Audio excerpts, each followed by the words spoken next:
Snowbound Chalet, a brutal murder. Chapter 18. The final truth pulls you into a gripping whodunit where secrets unravel and danger lurks. As guests turn sleuths, a web of motives, locked rooms, and hidden clues points to a cunning killer with a missing necklace, a cryptic diary, and a voice from the past. The truth will shock you. Can they unmask the murderer before it's too late? Dive into this thrilling mystery now. Chapter 1. Arrival at the Chalet. The train chugged through the snowy mountains, its wheels creaking against the icy tracks. Hercule Poirot sat by the window, his neat moustache twitching as he watched the Swiss Alps roll by. Snowflakes danced outside, thick and heavy, piling up like a warning. He adjusted his scarf, a fine wool one, and sighed. "Mon Dieu," he murmured, "this cold is not kind to a man who loves order and warmth." But Poirot was not here for comfort. He was here because Madame Elise Dubois, a rich widow with a grand chalet, had invited him for a winter holiday. Poirot, ever curious, sensed there was more to her invitation than a simple getaway. The train slowed, puffing steam into the frosty air. The station was small, just a wooden platform buried in snow. A driver in a heavy coat waited, holding a "Sin, Monsieur Poirot, bean," Poirot said, stepping down with his polished shoes crunching the snow. His small suitcase swung lightly in his gloved hand. The driver, a gruff man with red cheeks, nodded and led him to a sleigh. Yes, a sleigh. Horses snorted, clouds of breath, their bells jingling. "No cars in this storm," the driver muttered. Poirot raised an eyebrow but climbed in, wrapping a blanket around his knees. The sleigh glided up the mountain, the path winding through pine trees heavy with snow. The chalet came into view, a grand house of wood and stone, its windows glowing like warm eyes in the blizzard. Smoke curled from its chimneys, promising heat. Poirot's sharp eyes scanned the building. It was beautiful, yes, but isolated. Perfect for secrets, he thought. At the entrance, a maid in a crisp apron took his coat. "Welcome, Monsieur Poirot," she said, her voice soft but nervous. The hall was grand, with polished wood floors and a roaring fireplace. A crystal chandelier hung above, sparkling like ice. Poirot's gaze darted to the shadows, catching details: a dusty vase, a slightly crooked painting. Small things, but to Poirot they spoke of a house not quite at ease. Madame Elise Dubois swept down the staircase, her silk dress rustling. She was in her 60s, with silver hair pinned elegantly and eyes that sparkled with charm. "Monsieur Poirot," she cried, clasping his hands, "I'm so glad you came. This storm, it traps us, but with you here, we shall have fun." Her smile was bright, but Poirot saw a flicker of worry in her eyes. He bowed, his moustache curling slightly.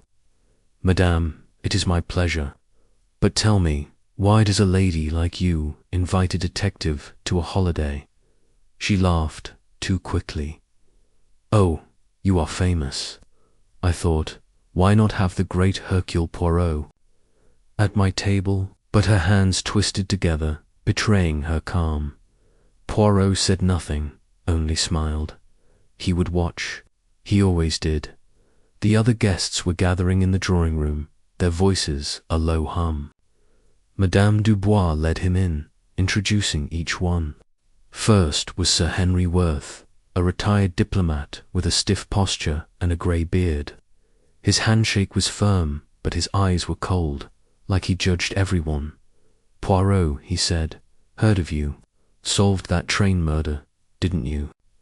Poirot nodded modestly. "The Orient Express, oui. A small matter of observation." Next was Clara Vane, a glamorous actress with golden hair and a laugh like music. She wore a red dress that hugged her figure, and her perfume filled the air like roses. "Monsieur Poirot," she purred, "you must tell me about your cases. They sound so thrilling." But her smile didn't reach her eyes, and Poirot noticed her glance at another guest. A quick, sharp look.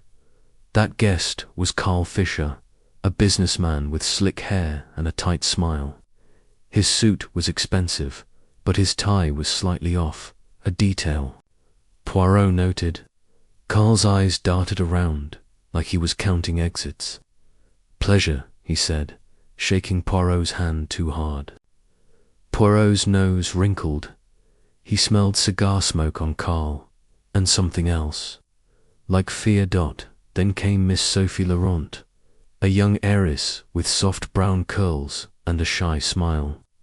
Her dress was simple but elegant, and she clutched a small locket around her neck. "Monsieur Poirot," she said, her voice trembling, "I've read about you. You're very clever." Poirot bowed. "Mademoiselle, you are too kind, but cleverness is only seeing what others miss." Sophie blushed, glancing at the man beside her. That man was Edward Blake, Sophie's fiancé. He was tall, with a boyish grin and hair that fell over one eye, but his grin seemed forced, and his hand rested possessively on Sophie's arm. "Poirot, eh?" he said. "Hope we don't need a detective this weekend." He laughed, but it sounded hollow. Poirot's eyes narrowed slightly. Dr. Anna Moreau was next, a doctor with short dark hair and steady hands. Her glasses glinted. As she studied Poirot, "I'm here for a rest," she said, "but I brought my medical bag, just in case." Poirot liked her calm, but he saw her fingers tap nervously against her skirt. Something troubled her. Last was Mr. Victor Renard, a stranger with a quiet voice and eyes that seemed to see everything. His coat was plain, his manner polite, but he gave no hint of why he was here.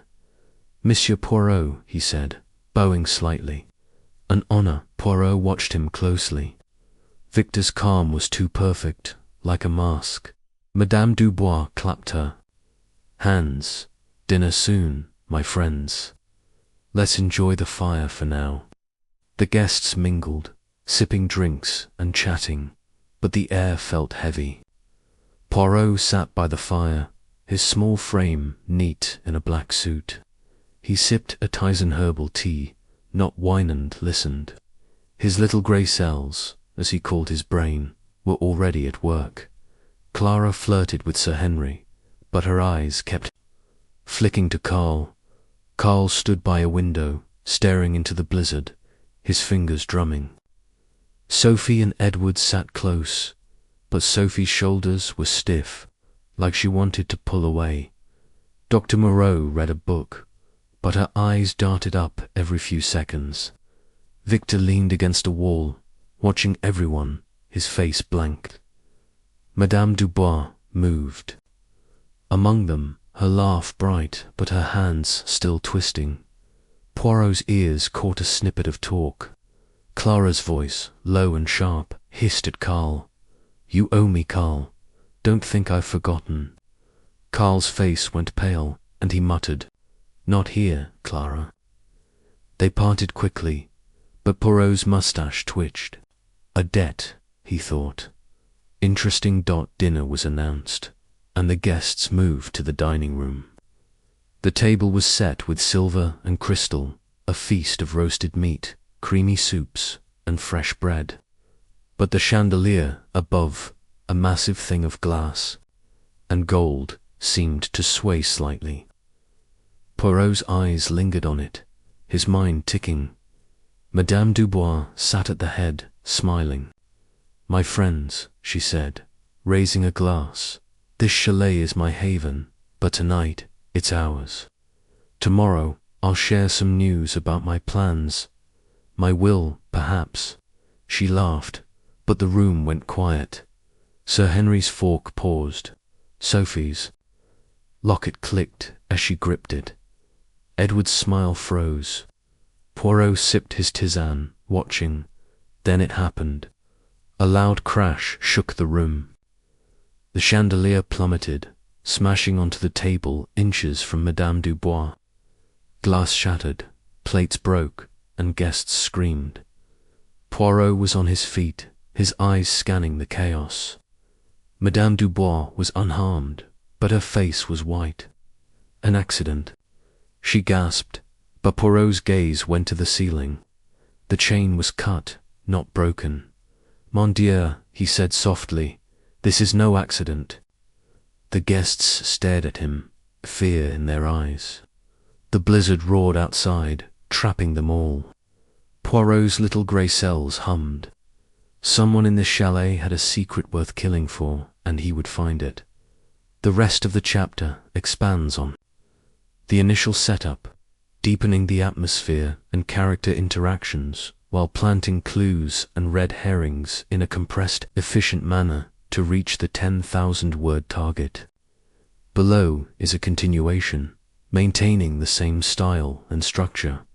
The fire crackled in the dining room, but its warmth couldn't chase away the chill that settled over the guests. Shards of glass glittered on the table, catching the light like tiny knives. Madame Dubois stood, her hands shaking as she brushed her dress. "It's nothing," she said, her voice too high. "Just an old house. These things happen." But her eyes darted to Poirot, pleading for him to agree. Poirot did not agree. He stepped forward, his small shoes silent on the rug. "Madame," he said, his voice calm but firm, "a chandelier does not fall by chance. The chain-it was cut. I must examine it." The guests gasped. Sir Henry's beard twitched, and he muttered, "Ridiculous. Probably just rusty." But Poirot's sharp eyes caught the diplomat's hand tightening on his glass. Clara Vane laughed, a nervous trill. "Oh, Monsieur Poirot, you're making this into a drama. It's just bad luck." But her fingers twisted the stem of her wineglass, and Poirot saw a bead of sweat on her forehead, despite the cold. Carl Fisher stood abruptly, his chair scraping. "I need air," he said, and strode toward the door, only to stop when he saw the snow piled against it. "Trapped," he muttered, and Poirot noted the panic in his voice. Sophie clung to Edward, her locket gleaming in the firelight. "It's awful," she whispered. Edward patted her hand, but his eyes flicked to the ceiling, where the chain still dangled. Dr. Moreau knelt by the wreckage, inspecting the glass. "No one's hurt," she said, her voice steady. But Poirot saw her glance at Victor Renard, who stood apart, his face unreadable. Victor spoke softly. "Monsieur Poirot, you're right to suspect. Old houses don't cut their own chains." His words were polite, but they carried a weight, like he knew more than he said. Poirot's moustache curled. "This man," he thought, "is no ordinary guest." Madame Dubois called for the maid. "Clean this up, Marie," she said, her voice sharp. The maid, young and pale, nodded and hurried to fetch a broom. Poirot watched her, noting her trembling hands. Servants, he knew, saw everything. He would speak to her later. The guests moved. Back to the drawing room, their chatter forced. Poirot stayed behind, his eyes on the chain. It was thick, meant to hold the heavy chandelier, but the cut was clean, made with a sharp tool. He climbed a chair, no easy task for a man of his size, and peered at the ceiling. A small hatch led to the attic, barely noticeable. "Interesting," he murmured.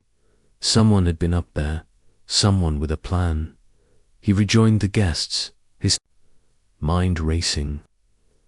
Sir Henry was talking loudly about his days in diplomacy, but his eyes kept straying to Madame Dubois.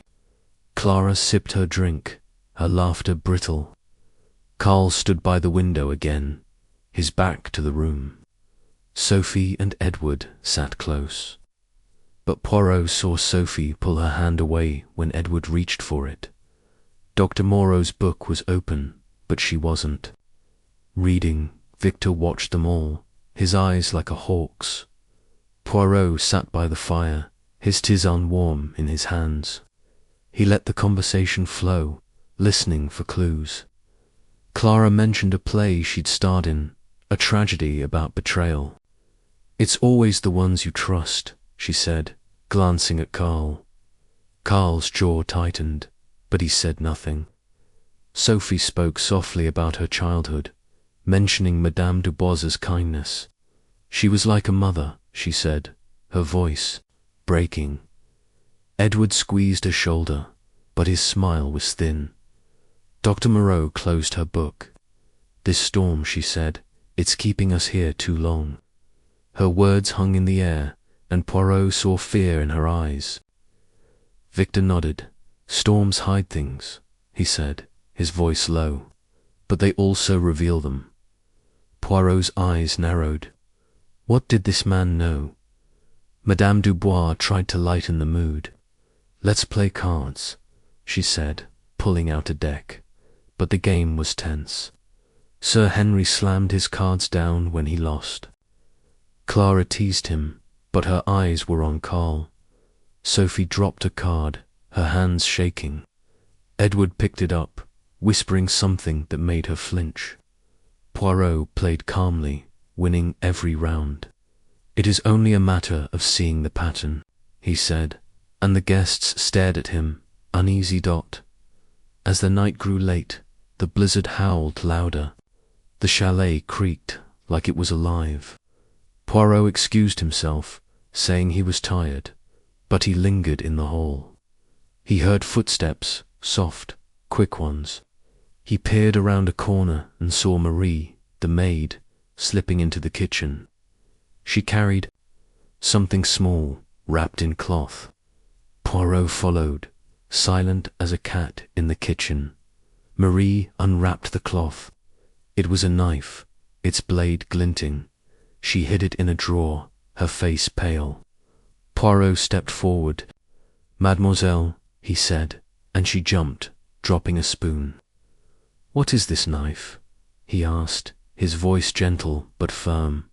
"It's nothing," she stammered, "just for cooking." But her eyes were wide with fear. Poirot nodded, letting her go. He would watch her, too. A knife, a cut chain, a nervous maid. His little grey cells were buzzing. Back in his room, Poirot locked the door. He sat at a small desk, writing notes in his neat handwriting. The guests, the chandelier, the knifage, was a piece of a puzzle. Madame Dubois's worry, Clara's debt, Carl's fear, Sophie's locket, Edward's grip, Dr. Moreau's glances, Victor's secrets, Marie's knife. Something was coming, something dark. Poirot closed his notebook and looked out the window. The snow fell thicker, locking them in. He lay down, but sleep did not come. His mind worked, sorting, thinking. The chalet was a stage, and the guests were actors in a play he had not yet understood, but he would. Hercule Poirot always did. Chapter 2. The first evening. The chalet's drawing room glowed with firelight, but the air felt heavy, like a storm was brewing inside as well as out. Hercule Poirot sat in a plush armchair, his small hands folded neatly over his tisane cup. The shattered chandelier in the dining room was gone, cleared away by Marie, the nervous maid, but its shadow lingered. The guests tried to act normal, sipping drinks and chatting, but their eyes darted and their laughs were too loud. Mustache twitched. He saw fear, secrets, and something darker. His little grey cells, as he called his brain, were already sorting the puzzle pieces from this strange evening. Madame Elise Dubois stood by the fireplace, her silver hair catching the light. She smiled, but her hands twisted a handkerchief, betraying her calm. "My friends," she said, her voice bright but shaky, "let us forget that silly accident with the chandelier. Tonight, we enjoy." The guests nodded, but no one relaxed. Sir Henry Worth, the retired diplomat, leaned back in his chair, his grey beard stiff, his eyes cold. "Accidents," he said, "happen in old houses. No need for drama." But Poirot saw his fingers tighten on his glass, like he was holding back a thought. Clara Vane, the actress, tossed her golden hair and laughed, a sound like breaking glass. "Oh, Sir Henry, you're so serious." "It's just a bit of excitement." Her red dress shimmered, and her rose-scented perfume filled the air. But Poirot noticed her glance at Carl Fisher, the businessman, sharp and quick like a knife. Carl stood by a window, staring into the blizzard. His slick hair was messy now, and his tie hung loose. "Some excitement," he muttered, his voice low. Poirot's ears caught it, and he filed it away. "That debt Clara mentioned earlier, what was it?" Miss Sophie Lawrence sat on a sofa, her brown curls soft under the lamplight. Her locket gleamed. As she touched it, her fingers nervous. Edward Blake, her fiancé, sat close, his arm around her. "You okay, darling?" he asked, his boyish grin in place. But Sophie's shoulders were stiff, and she nodded too fast. "Fine," she whispered. But Poirot saw her pull away slightly. Edward's grin didn't waver, but his eyes flicked to Madame Dubois. Then away. Dr. Anna Moreau, the doctor, sat with her book open, but her glasses glinted as she watched the room. "This place feels uneasy," she said, almost to herself. Poirot nodded slightly. She was observant, this one. He liked that. But her hands tapped her book, a steady rhythm of worry. Victor Renard, the mysterious stranger, leaned against a wall, his plain coat blending into the shadows. His eyes moved from guest to guest, like a hunter watching prey. "Storms make people restless," he said softly, and Poirot's moustache curled. This man knew more than he let on. Madame Dubois clapped her hands. "Enough gloom, let's have music." She moved to a gramophone, its needle scratching as it played a cheerful tune. The music felt wrong, like laughter at a funeral. Poirot sipped his Tizen, letting the warmth calm him. He watched, listened, and thought. The chandelier's cut chain was no accident. Someone in this room had a plan, and he would find them. The guests tried to mingle. Clara flirted with Sir Henry, her laugh too loud. "Tell me, Sir Henry, did you ever solve a mystery in your diplomat days?" she teased. Sir Henry's beard twitched. "Diplomacy is all mysteries," he said, "but I left that behind." His tone was sharp, like he didn't want questions. Poirot noted it. Clara moved to Carl next, her voice dropping. "You're quiet tonight, Carl, thinking about our talk." Carl's face went pale, and he turned away. "Leave it, Clara," he hissed. Poirot's ears pricked up. That debt again. Sophie and Edward stayed on the sofa, but their whispers grew sharp. "You're worrying too much," Edward said, his hand on her arm. Sophie pulled away. I don't like this place," she said, her voice small. Edward's grin faded for a moment, and Poirot saw something hard in his eyes. Trouble in love, perhaps, or something more. Dr. Moreau closed her book and joined Madame Dubois by the gramophone. "This music is lovely," she said, but her eyes were on Victor, who hadn't moved from his spot. Victor nodded at her, a small gesture, but Poirot caught it. Did they know each other, or was it something else? "Marie," the maid, slipped into the room with a tray of drinks. Her hands shook as she offered them, and Poirot saw her glance at the spot where the chandelier had fallen. He remembered the knife she'd hidden in the kitchen. Was it really for cooking? He would find out. Servants he knew saw things others missed. Madame Dubois called everyone to dinner, and they moved to a smaller dining room, one without a chandelier. The table was set with silver forks, crystal glasses, and plates of steaming food. Poirot sat between Sophie and Dr. Moreau, his eyes scanning the group. The blizzard roared outside, rattling the windows. The chalet felt like a cage, locking them all in with their secrets as they ate. Madame Dubois spoke up, her voice cutting through the chatter. "My friends, I have news." She paused, her handkerchief twisted tight. "Tomorrow, I meet with my lawyer. I'm changing my will." The room went still. Sir Henry's fork stopped halfway to his mouth. Clara's wineglass froze. Carl's eyes narrowed. Sophie gasped softly, and Edward's hand tightened on hers. Dr. Moreau adjusted her glasses, her face blank. Victor's expression didn't change, but his fingers tapped once, twice. Poirot leaned forward, his voice gentle. "Madame, this is most interesting. May one ask why?" Madame Dubois laughed, but it was thin. "Oh, just old age, Monsieur Poirot. I want to do good, perhaps, give to charity, my family. They've had enough." Her eyes flicked to Sophie, then away. Sophie's face went pale, and her locket clicked as she gripped it. Sir Henry cleared his throat. "Charity is noble, Elise, but family comes first." His voice was stern, like a father scolding a child. Madame Dubois smiled tightly. "We'll see, Henry."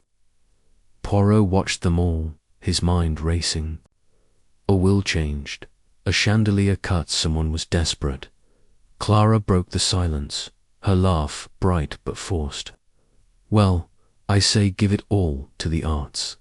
Imagine a theatre named after you, Elise." But her eyes were on Carl, and Poirot saw him flinch. Carl pushed his plate away, untouched. "Money causes trouble," he muttered. Poirot's moustache twitched. Trouble, indeed. Sophie whispered to Edward, her voice too low for Poirot to hear, but Edward's face darkened.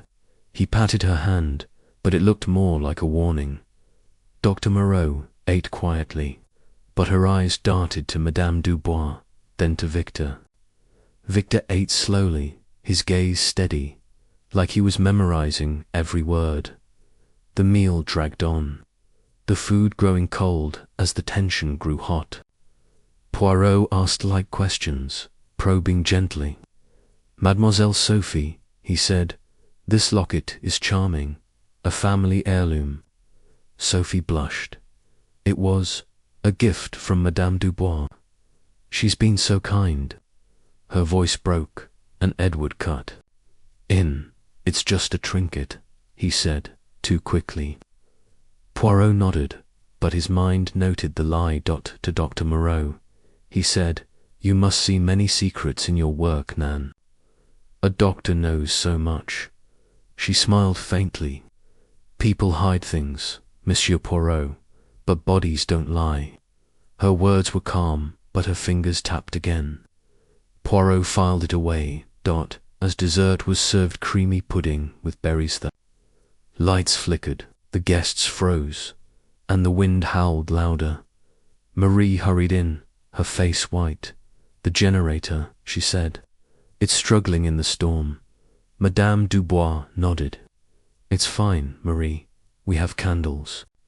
But Poirot saw the maid's hands shake as she lit them, her eyes darting to the shadows. The candles cast long shadows, making the room feel smaller, closer. Poirot's eyes moved from face to face. Sir Henry's stern frown, Clara's forced smile, Carl's sweaty brow, Sophie's trembling fingers, Edward's tight grip, Dr. Moreau's sharp glance, Victor's calm stare, and Madame Dubois, her handkerchief now torn at the edges. The evening ended with strained goodnights. The guests went to their rooms, their footsteps echoing in the quiet chalet. Poirot lingered, watching Marie clean the table. She avoided his eyes, her movements quick. He stepped closer. "Mademoiselle," he said softly, "you seem troubled. Is there something you wish to tell Poirot?" She shook her head, her braid bouncing. "No, sir, just tired." But her voice was too high, and she hurried away. In his room, Poirot locked the door and sat at his desk. He took out his notebook, his pen scratching as he wrote. The chandelier, cut. The will, changed. The debt, Clara and Carl. The locket, Sophie's lie. The knife, Marie's fear. The glances, Dr. Moreau and Victor. His little grey cells worked, sorting, connecting. Something was wrong in this chalet, something dangerous. He looked out his window, the snow falling thicker, the world a blur of white. The chalet was cut off, trapped by the storm. And somewhere in its halls, a secret was waiting to kill. Poirot closed his notebook and blew out his candle. Tomorrow he would dig deeper. Tomorrow he would find the truth. Chapter 3. The murder. The chalet was silent, wrapped in the blizzard's icy grip. Snow piled high against the windows, sealing the world outside. Inside, the air felt heavy, like the calm before a storm breaks. Hercule Poirot woke early, his small frame neat in a silk dressing gown. His moustache was perfect, as always, but his eyes were sharp, scanning his room. The events of last night, the cut chandelier, Madame Dubois's talk of her will, Clara's sharp words to Carl, Sophie's nervous locket, Marie's hidden knife stayed in his mind. His little grey cells, as he called his brain, hummed with questions. Something was wrong in this chalet, and he felt it growing closer. He dressed quickly, his polished shoes clicking on the wooden floor. The hall was quiet. The candles from last night burned low. Poirot's nose twitched at a faint smell, something sweet, like perfume, mixed with something sharp, like metal. He paused, his hand on the banister. The chalet felt too still, like it was holding its breath. He shook his head. "Poirot, you imagine things," he murmured.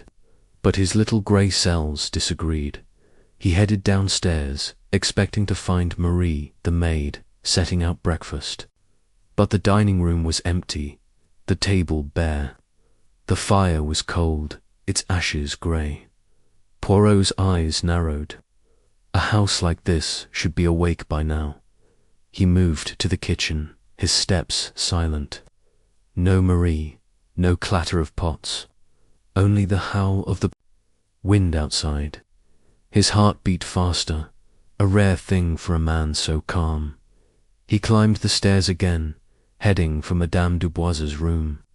She was the heart of this chalet, and her absence worried him. Her door was at the end of the hall, carved with flowers, a grand thing for a grand lady. He knocked, his gloved hand sharp against the wood. "Madame Dubois," he called. No answer. He knocked again, louder.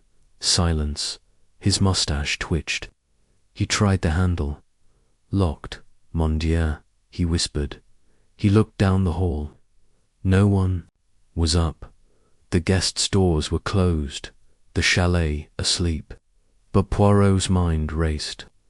A locked door, a silent house, a cut chandelier. He needed help. He knocked on the nearest door, Dr. Anna Moreau's.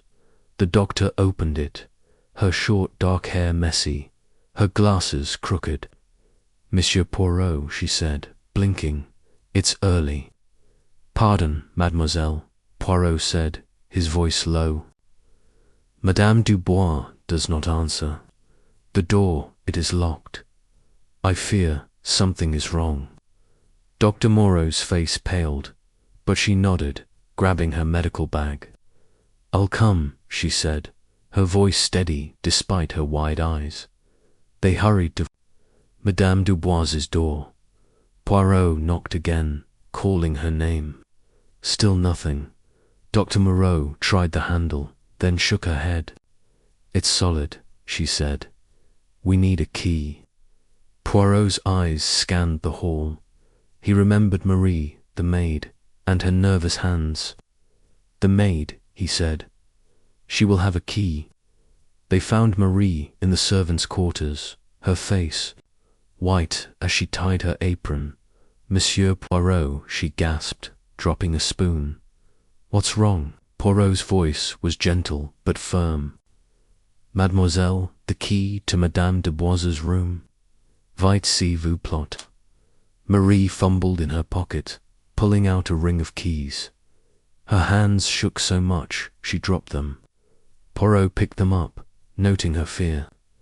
You are troubled, mademoiselle, he said softly. She shook her head, but her eyes were wide. At the door, Poirot tried the key.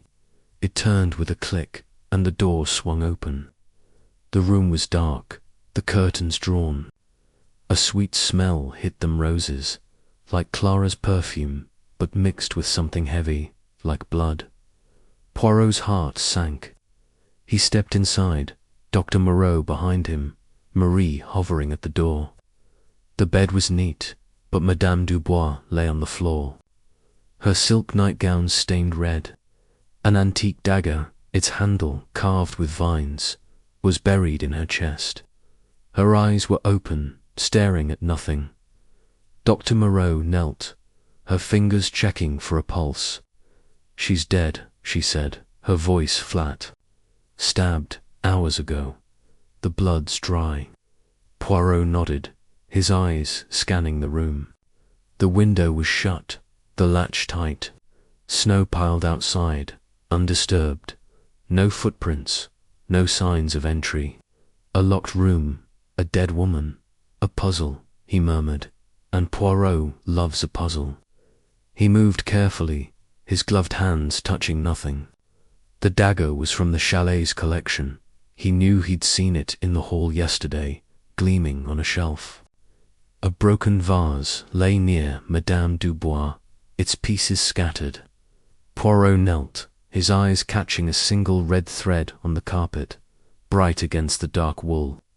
He picked it up, holding it to the light. Interesting, he said. Near the dagger, he sniffed a faint trace of that rose perfume clung to the handle, though it was wiped clean of fingerprints. Dr. Moreau stood, her face grim. The wound is deep, she said. One strike, precise. Whoever did this was strong or angry. Poirot nodded, his mind racing. A locked room, a dagger, a thread, perfume. Clues, but also shadows, hiding the truth. Marie whimpered at the door, her hands over her mouth. Oh, madame, she whispered. Poirot turned to her. Mademoiselle, when did you last see your mistress? Marie's eyes darted. Last night, sir, after dinner, she went to bed. I locked her door, like always. Poirot's moustache curled. You locked it? He asked. Marie nodded, her braid bouncing. Yes, sir, she asked me to, every night. Poirot filed it away. A habit, or a fear. He sent Marie to wake the others.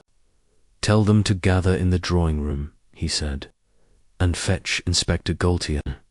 The inspector, a local policeman, snowed in with them, had a room downstairs. Poirot needed his authority, though he trusted his own little grey cells.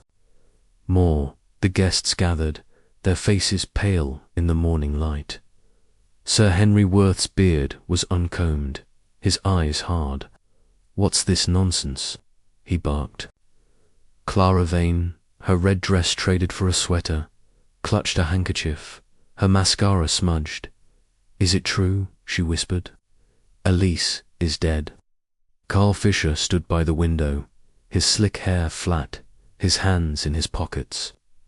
"Murder," he muttered, like he wasn't surprised. Sophie Laurent clung to Edward Blake, her locket gleaming, her face wet with tears.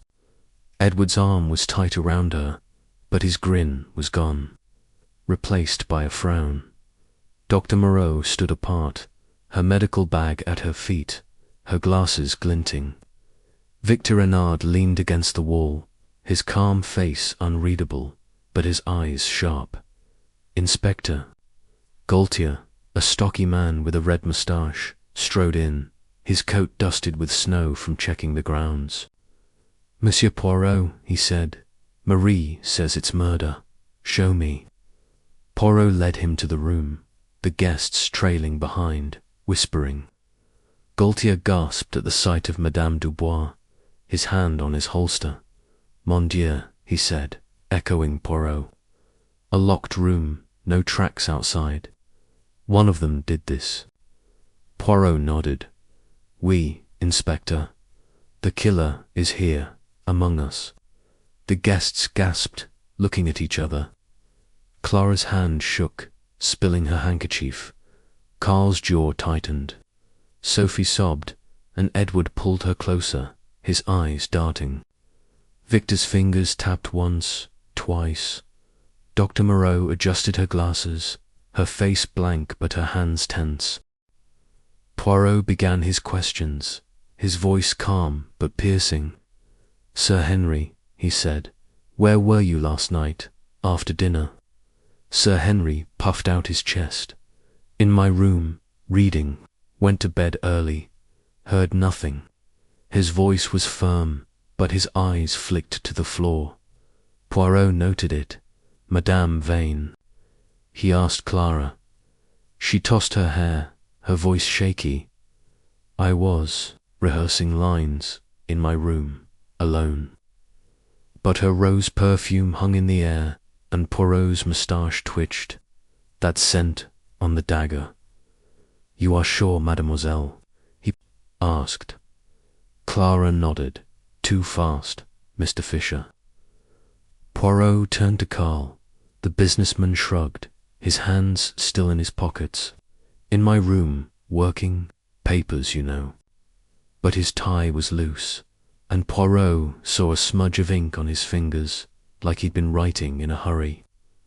"Papers," Poirot repeated, his voice soft. "Most interesting. Mademoiselle Laurent, Monsieur Blake." Poirot looked at Sophie and Edward. Sophie's voice trembled. "We were together, in the sitting room, talking. Then we went to bed." Edward nodded. "That's right, just us." But their eyes didn't meet, and Poirot saw Sophie's hand pull away from Edward's. "Dr. Moreau?" Poirot asked. The doctor's voice was steady. "I read, then slept. My room's next to Madame's, but I heard nothing." Her fingers tapped her bag, a small tell. Poirot smiled faintly. "And you, Monsieur Renard?" Victor's voice was calm, almost a calm. "I walked the halls, couldn't sleep, saw nothing strange," but his eyes held Poirot's like a challenge. Poirot turned to Marie, who stood by the door, her apron twisted in her hands. "And you, mademoiselle, you locked Madame's door. Did you see her after?" Marie shook her head. "No, sir. I went to my room, in the attic. I heard nothing." But her voice broke, and Poirot saw her glance at the dagger, then away. "Inspector." Gaultier took notes, his pen scratching. "No one saw anything," he muttered. "Convenient." Poirot's eyes gleamed. "Nan, Inspector. They saw, but they hide. The truth is in the details." He knelt by the body again, his gloved hands careful. The red thread was silk, fine, like from a scarf or dress. The vase, broken, had sharp edges, but no blood. A distraction, perhaps. The dagger's handle was clean, but that perfume lingered. Faint but clear. Clara's scent, or a trick? He stood, facing the guests. This room was locked, he said. The window sealed. The snow untouched. The killer is one of us, and Poirot will find them. His voice was soft, but it cut through the room like a blade. Clara gasped. Carl turned to the window. Sophie buried her face in Edward's shoulder. Edward's jaw tightened. Dr. Moreau's glasses slipped, and she pushed them up. Victor's lips twitched, almost a smile. Gaultier sealed the room, posting a servant to guard it. No one touches anything, he said. The guests shuffled to the drawing room, their faces pale, their whispers loud. Poirot stayed behind, his eyes on the red thread. He slipped it into his pocket, his mind racing. A thread, a scent, a locked door. Clues, but also lies. Someone was clever, but not cleverer than Hercule Poirot. He joined the guests, his tisane in hand, his smile polite. "Let us sit," he said, "and think. The storm traps us, but it also traps the killer. We will find the truth." The guests stared, their eyes full of fear, anger, and secrets. The chalet creaked, the wind howled, and Poirot's little grey cells worked, piecing together the puzzle of Madame Dubois's death. Chapter 4. The investigation begins. The chalet's drawing room was a cage of shadows, the candlelight flickering on the guests' pale faces. The blizzard roared outside, sealing them in with the ghost of Madame Elise Dubois's murder. Hercule Poirot stood by the fireplace, his small frame neat in a black suit, his moustache perfect despite the chaos. His sharp eyes moved from guest to guest, reading their fear, their secrets, their lies. The locked room, the dagger, the red thread, the rose perfume, his little grey cells, as he called his brain, were buzzing, sorting the puzzle pieces of this dark morning. Madame Dubois was dead, stabbed in her locked bedroom, and the killer was among them. Poirot's calm smile hid his certainty. He would find the truth. Inspector Gaultier, the stocky policeman with a red moustache, paced the room, his boots heavy on the rug. "Monsieur Poirot," he said, his voice gruff, "we've got a murder, a locked door, and no way out. These people," he waved at the guests, "one of them did it, but who?" The guests shifted, their eyes darting. Sir Henry Worth, the retired diplomat, sat stiffly, his grey beard bristling. Clara Vane, the actress, twisted a handkerchief, her golden hair messy. Carl Fisher, the businessman, leaned against a wall, his slick hair flat, his hands in his pockets. Sophie Laurent clung to her fiancé Edward Blake, her locket gleaming, her face wet with tears. Edward's arm was tight around her, but his usual grin was gone. Dr. Anna Moreau stood by her medical bag, her glasses glinting, her face calm but her fingers tapping. Victor Reynard, the mysterious stranger, watched from a corner, his eyes like a hawk's, his expression blank. Poirot raised a hand, his voice soft but commanding. "Mes amis, we are trapped by the snow, but also by the truth. Madame Dubois was murdered, and the killer is here. Poirot will ask questions, and you will answer. The smallest detail it matters." The guests nodded, but their faces were tight, like they wanted to hide. Gaultier opened his notebook, his pen ready. "Let's start with the facts," he said. Madame Dubois was stabbed around midnight in a locked room. No footprints outside, no forced entry. The daggers from the chalet, and there's that thread and perfume Poirot found. Who wants to talk first?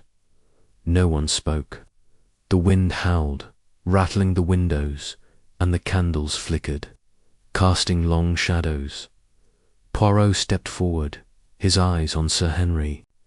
"Monsieur Worth," he said, "you were in your room, reading, Did you hear anything, a cry, a step?" Sir Henry's beard twitched, and he folded his arms. "Nothing," he said, his voice hard. "I was asleep by 10. Old men sleep soundly." But Poirot saw his fingers dig into his sleeves, a small sign of nerves. "Asleep," Poirot repeated, his tone gentle. "Yet you are a diplomat, trained to notice. Interesting." He turned to Clara Vane, whose rose perfume matched the scent on the dagger. "Madame Vane, you were rehearsing lines, alone, in your room." "This is correct." Clara tossed her hair, her handkerchief crumpled. "Yes, Monsieur Poirot, I was practicing for a new play. I didn't hear a thing." Her voice was smooth, like an actress on stage, but her eyes flicked to Carl Fisher, quick and sharp. Poirot nodded. "Your perfume, mademoiselle, it is distinctive." Rose's Nan. Clara blushed, her hand touching her neck. "It's my favorite," she said, too fast. Poirot smiled faintly. "A clue or a trick?" "Mr. Fisher," Poirot said, turning to Carl. The businessman's face was pale, his tie loose. "You were working with papers in your room." "What papers?" may Poirot ask. Carl shrugged, his hands still in his pockets. "Business things. Contracts. Nothing important." But Poirot saw ink on his fingers, smudged, like he'd written in a hurry. "Contracts," Poirot said, "at midnight, in a snowstorm." Most curious. He looked at Sophie and Edward, who sat close on a sofa. "Mademoiselle Laurent, Monsieur Blake, you were together, talking, then to bed." "This is so," Sophie nodded, her locket gleaming as she clutched it. "Yes," she whispered, "we were in the sitting room, then we went to our rooms." Edward nodded, his arm tight around her. "That's right, just us, chatting." But Poirot saw Sophie's hand pull away, her eyes avoiding Edward's. A crack in their story, perhaps. "Dr. Moreau," Poirot said, turning to the doctor. "Your room is near Madame Dubos's. You heard nothing." Dr. Moreau adjusted her glasses, her voice steady. "Nothing, Monsieur Poirot. I read, then slept. The walls are thick." But her fingers tapped her medical bag, a nervous habit. Poirot noted it, his moustache curling slightly. "And you, Monsieur Renard?" Poirot's eyes locked on Victor, whose calm face gave nothing away. "You walked the halls, unable to sleep. You saw nothing strange." Victor's lips twitched, almost a smile. "Nothing, Monsieur Poirot, just shadows and snow." His voice was smooth, but his eyes held Poirot's like a challenge. Poirot nodded. This man was hiding something. Finally, Poirot turned to Marie, the maid, who stood by the door, her apron twisted in her hands. "Mademoiselle Marie, you locked Madame's door, as always. You saw her go to bed. Did you hear anything after?" Marie shook her head, her braid bouncing. "No, sir. I was in the attic, sleeping." But her voice trembled, and Poirot remembered the knife she'd hidden. "You were sure?" he asked, his voice gentle. She nodded, but her eyes darted to the floor. Gaultier closed his notebook, his face red. "Everyone's got an alibi, but someone's lying." That room was locked tight. Poirot raised a hand. "Patience, Inspector. The truth hides, but it leaves traces. Let us examine the room again." He led Gaultier back to Madame Dubois' bedroom, the guests trailing behind, their whispers loud in the quiet chalet. The room was as they'd left it, Madame Dubois's body still on the floor, the dagger in her chest. The air was heavy with that rose perfume, mixed with the iron smell of blood. Poirot moved carefully, his gloved hands hovering over the scene. The red thread was gone, tucked safely in his pocket. He knelt by the broken vase, its pieces sharp but clean, no blood. A distraction, he murmured, to draw the eye. Gaultier frowned. A distraction from what? Poirot pointed. To the carpet, where a faint smudge marked the Flora footprint, too small for a man, but perfect for a woman's shoe. This, he said, is no accident. He checked the window again, its latch tight, the snow outside untouched. The door's lock was solid, no scratches or tampering. The key, Poirot said, Marie's key, or another. Gaultier nodded. We'll check for duplicates. But how'd the killer get in and out? Poirot's eyes gleamed.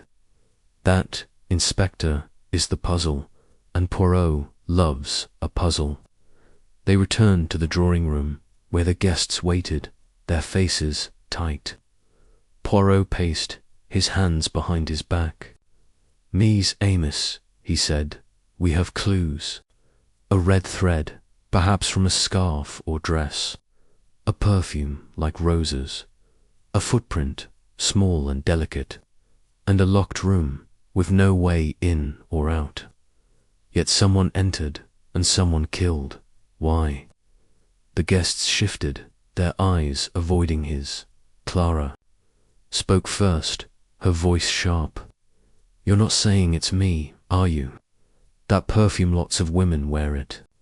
Poirot smiled. Perhaps, mademoiselle, but the truth does not lie. Karl muttered. This is nonsense. We're trapped, and you're playing games. Poirot's eyes snapped to him. Nan, monsieur, murder is no game. Sophie sobbed, her locket clicking.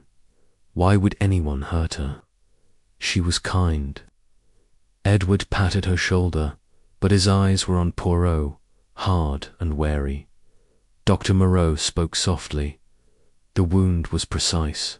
Whoever did it knew what they were doing. Poirot nodded. Oui, mademoiselle. Or they were very lucky. Victor said nothing, but his fingers tapped once, twice, a small tell. Poirot turned to Gaultier. Inspector, we must search the rooms. The thread, the perfume, the knife, something will betray the killer. Gaultier nodded, but the guests protested. Sir Henry stood, his voice booming. Search my room. Outrageous. I'm a diplomat. Clara clutched her handbag. My things are private. Karl's hands stayed in his pockets, his face pale. Sophie and Edward exchanged a glance, and Dr. Moreau adjusted her glasses, silent. Victor only nodded, his calm unnerving. Poirot raised a hand. It is necessary, Mies Amos. If you are innocent, you have nothing to hide. But he knew they all had secrets. The search began, Gaultier and Poirot moving from room to room, Marie trailing behind with her keys. In Sir Henry's room, they found books on diplomacy, a flask of whiskey, but nothing suspicious. Clara's room was a mess of dresses and scripts, her rose perfume strong on her vanity. Poirot sniffed a scarf-red silk, but intact, no tears. Interesting, he said, but kept his thoughts to himself. Karl's room had papers scattered, some with ink smudges matching his fingers. A note, half burned in the fireplace, caught Poirot's eye. He pulled it out, reading a fragment. Pay or I tell. Blackmail. He slipped it into his pocket. Sophie's room was tidy, but her locket sat open on the dresser, showing a photo of a young man, not Edward. Poirot's moustache curled. Edward's room had a locked suitcase, which he refused to open. Personal, he snapped. but his hands shook. Dr. Moreau's room held her medical bag, open, with a vial of sedative missing. "Stolen," she said, her voice steady, but her eyes worried. Keyboard _arrow _ right eyes narrowed. "The killer planned well," Poirot said.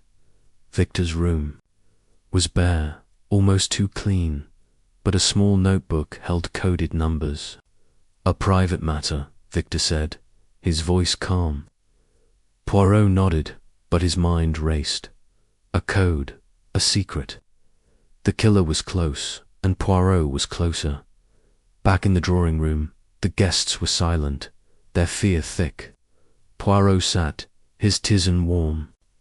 In his hands, his little grey cells working. The thread, the perfume, the footprint, the note, the sedative, the code. Pieces of a puzzle, and he would fit them together. The chalet creaked, the storm raged, and the truth waited, hidden but near. Chapter 5. Secrets and Motives.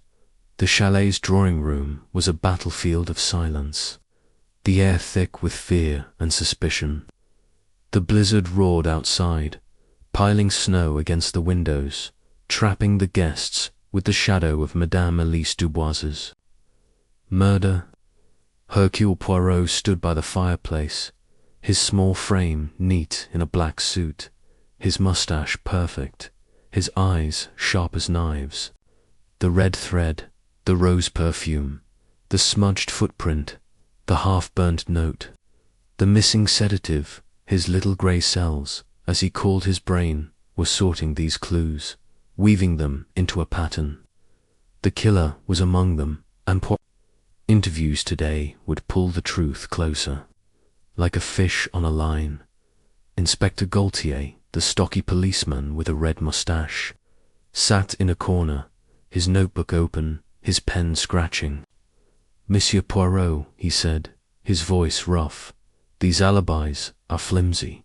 Everyone's hiding something." Poirot nodded, his smile calm but firm. "Oui, Inspector. The truth hides in the heart, but it leaves footprints in the words. We will find them." The guests sat stiffly, their faces pale in the candlelight. Sir Henry Worth's grey beard bristled, his arms crossed. Clara Vane twisted a handkerchief, her golden hair loose. Carl Fisher leaned against a wall, his slick hair flat, his hands deep in his pockets. Sophie Laurent clutched her locket, her brown curls damp with sweat. Her fiancé Edward Blake's arm tight around her.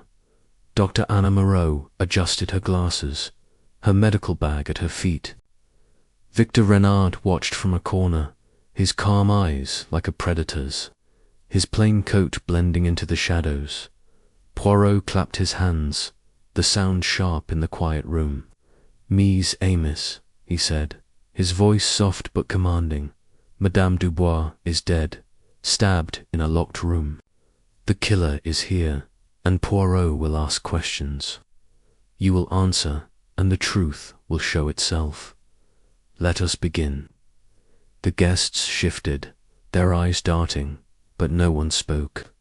The wind howled, shaking the chalet, and the candles flickered, casting long, twisted shadows. Poirot turned to Sir Henry first, his gaze steady. "Monsieur Worth, you are a man of order, a diplomat. Madame Dubois spoke of changing her will, giving to charity. This troubled you, Nan?" Sir Henry's beard twitched, his voice hard. "Elise was foolish. Family deserves wealth, not strangers. But I didn't kill her." His fingers dug into his chair, a small sign of anger. Poirot nodded. "You were asleep, you say.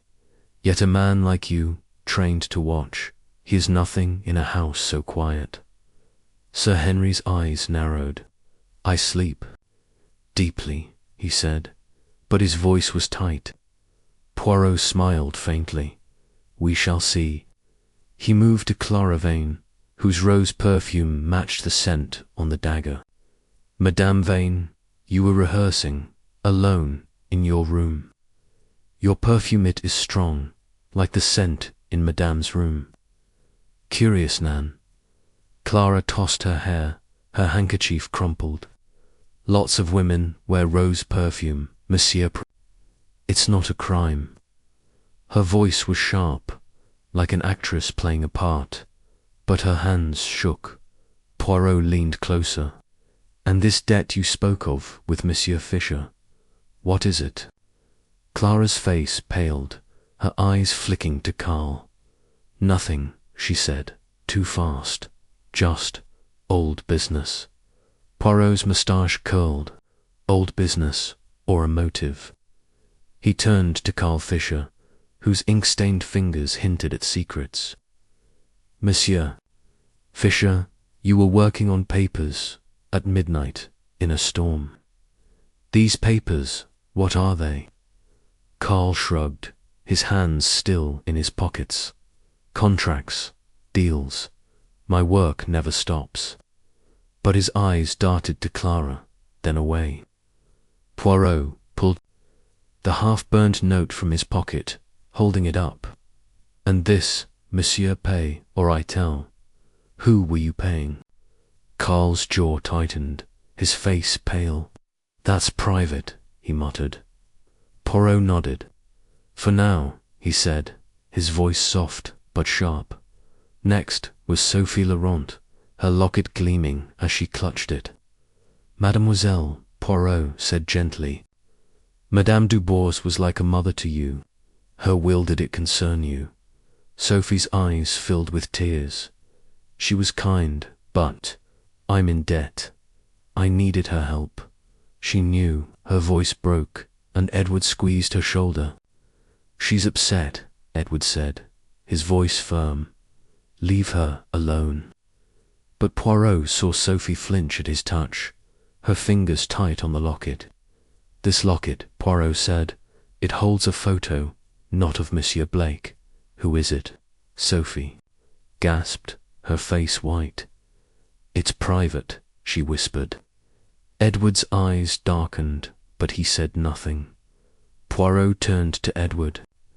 Monsieur Blake, you and Mademoiselle Laurent were together, talking, then to bed. Yet your stories waver. Where were you, truly? Edward's grin was gone, his voice sharp. We told you, we were together. Stop twisting things.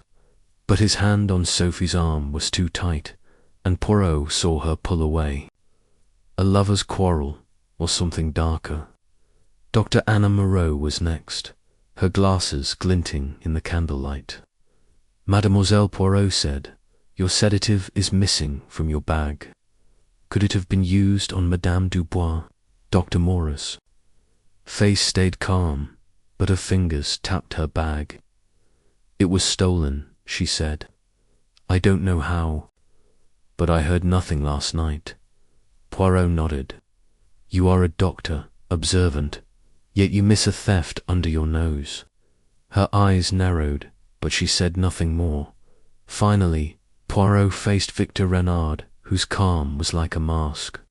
Monsieur Renard, you walked the halls, saw nothing, yet your notebook holds codes. What are they? Victor's lips twitched, almost a smile. Personal notes, Monsieur Poirot. Nothing to do with this.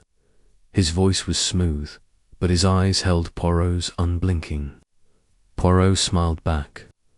We shall see, he said, his tone light but firm. Marie, the maid, hovered by the door, her apron twisted in her hands. Poirot turned to her. Mademoiselle Marie, you locked Madame's door. Did you see anything strange? A guest, a sound. Marie shook her head, her braid bouncing. No, sir, I went to the attic, slept. But her voice trembled, and Poirot remembered the knife she'd hidden. You are sure? He asked, his eyes gentle but piercing. She nodded, but her hands shook. Inspector Gaultier slammed his notebook shut. Everyone's got a story, but someone's lying, he barked. Poirot raised a hand. Patience, Inspector. The truth is like a snowflake, delicate, but it falls. If you watch. He paced his hands behind his back, his mind racing. The red thread from a scarf or dress. The rose perfume, Clara's or a trick. The footprint, small, like a woman's. The note, blackmail. The sedative, stolen. The code, Victor's secret. And the locked room, a puzzle with no key yet. He stopped, facing the guests. Mies, Amos, Madame Dubois planned to change her will. This gives motive. Who feared her choice? Who needed her money? Who hid a secret she knew? The guests shifted, their faces tight. Sir Henry's beard bristled. I didn't need her money, he said, but his voice was too loud. Clara laughed, a nervous sound. I'm an actress, not a beggar. But her handkerchief was torn now. Carl muttered, this is a waste of time. Sophie sobbed. She was kind. Edward hushed her, his eyes hard. Dr. Moreau said nothing, her glasses glinting. Victor watched, his calm unnerving. Poirot's eyes caught a small finger glint. Under Sophie's chair. He knelt, picking up a tiny pearl, like from a necklace or dress. Interesant, he murmured, slipping it into his pocket. Sophie's hand went to her neck, then stopped, her face pale. Edward's jaw tightened. Poirot smiled, saying nothing. Another piece for his puzzle. Gaultier spoke up. We need to search again, Poirot. That pearl, the thread, something's here. Poirot nodded. We, but carefully. The killer is clever, but not cleverer than Poirot. They began a second search, moving through the chalet's halls, Marie's keys jangling. In Clara's room, Poirot found a red scarf, torn at the edge, matching the thread. Yours, mademoiselle, he asked. Clara's face went white. It tore days ago, she stammered. Poirot nodded, but his eyes gleamed. In Carl's room, another note, hidden in a book, read, She knows, pay now. Poirot showed it to Gaultier, who frowned. Blackmail, he said. But who? Sophie's room had a letter, tucked in. Her dresser, from Madame Dubois. My dear, I know your debts. We must talk. Poirot's moustache curled. A motive, or a kindness. Edward's suitcase was still locked, his face red when Gaultier demanded it opened. It's nothing, he snapped, but his hands shook. Dr. Moreau's bag had no new clues. But her notebook listed Madame Dubois's heart condition. She was weak, Dr. Moreau said. A sedative could have hurt her. Poirot nodded. A planned murder, then. Victor's room held another coded note, numbers and letters. A hobby, Victor said, his voice smooth. Poirot smiled. A dangerous hobby, monsieur. Back in the drawing room, the guests were restless, their whispers sharp. Poirot sat, his tisane warm in his hands, his mind racing. The pearl, the scarf, the notes, the sedative, the locket, the code. Each guest had a secret, each a reason to kill. The chalet creaked, the storm roared, and Poirot knew the truth was close, hidden in the shadows of their lies. Chapter 6. The red thread. The chalet's air was thick with fear, the blizzard outside howling like a trapped beast. Snow piled high against the windows, sealing the guests in with the ghost of Madame Elise Dubois's murder. Hercule Poirot sat in the drawing room, his small frame neat in a black suit, his moustache perfect, his sharp eyes fixed on a single red thread in his gloved hand. It was silk, fine, torn from something, a scarf, a dress, a clue. His little grey cells, as he called his brain, buzzed. connecting the thread to the rose perfume, the smudged footprint, the half-burned note, the missing sedative, the coded numbers, the pearl. The killer was clever, but Poirot was cleverer. Today, he would pull the thread and unravel the lies. Inspector Gaultier paced, his red moustache twitching, his notebook open. "Monsieur Poirot," he said, his voice rough, "this thread it's something, but it's not enough. We've got alibis, motives, but no proof." Poirot smiled, his eyes gleaming. "Patience, Inspector. The thread is small, but it leads. To the truth, we must follow it." The guests sat around the room, their faces pale in the candlelight. Sir Henry Worth's grey beard bristled, his arms crossed tightly. Clara Vane clutched a handkerchief, her golden hair messy, her rose perfume heavy. Carl Fisher leaned against a wall, his slick hair flat, his hands in his pockets. Sophie Laurent sat close to Edward Blake, her locket gleaming, her fingers trembling. Edward's arm was around her, but his usual grin was gone, replaced by a hard stare. Dr. Anna Moreau adjusted her glasses, her medical bag at her feet, her face calm but her fingers tapping. Victor Renaud stood in a corner, his calm eyes watching like a hawk, his plain coat blending into the shadows. Poirot held up the red thread, letting it catch the light. "Mies Amos," he said, his voice soft but piercing. "This thread was found by Madame Dubois's body in her locked room. It is silk, torn from a scarf or dress. Who among you owns such a thing?" The guests froze, their eyes on the thread. Clara's hand went to her neck, then stopped. Sophie's fingers tightened on her locket. Edward's jaw clenched, froze. Moustache curled. He was watching, always watching. He turned to Clara first. "Madame Vane, your scarf red silk, torn at the edge. This thread, it matches, Nan." Clara's face paled, her handkerchief dropping. "It tore days ago," she said, her voice sharp like an actress on stage. "I told you, it's nothing." But her eyes flicked to Carl, quick and nervous. Poirot nodded. "Days ago, you say. Yet this thread is fresh, clean, curious." Clara's lips trembled, but she said no more. He moved to Sophie, whose locket gleamed in the dim light. "Mademoiselle Laurent, you wear fine clothes. A red scarf, perhaps." Sophie shook her head, her curls bouncing. "No, Monsieur Poirot. I don't have anything red." But her voice was small, and her hand covered her locket like a shield. Edward spoke up, his voice hard. "She doesn't wear red. Leave her alone." Poirot's eyes narrowed. "Monsieur Blake, you protect her fiercely, yet your alibi wavers. Where were you, truly, at midnight?"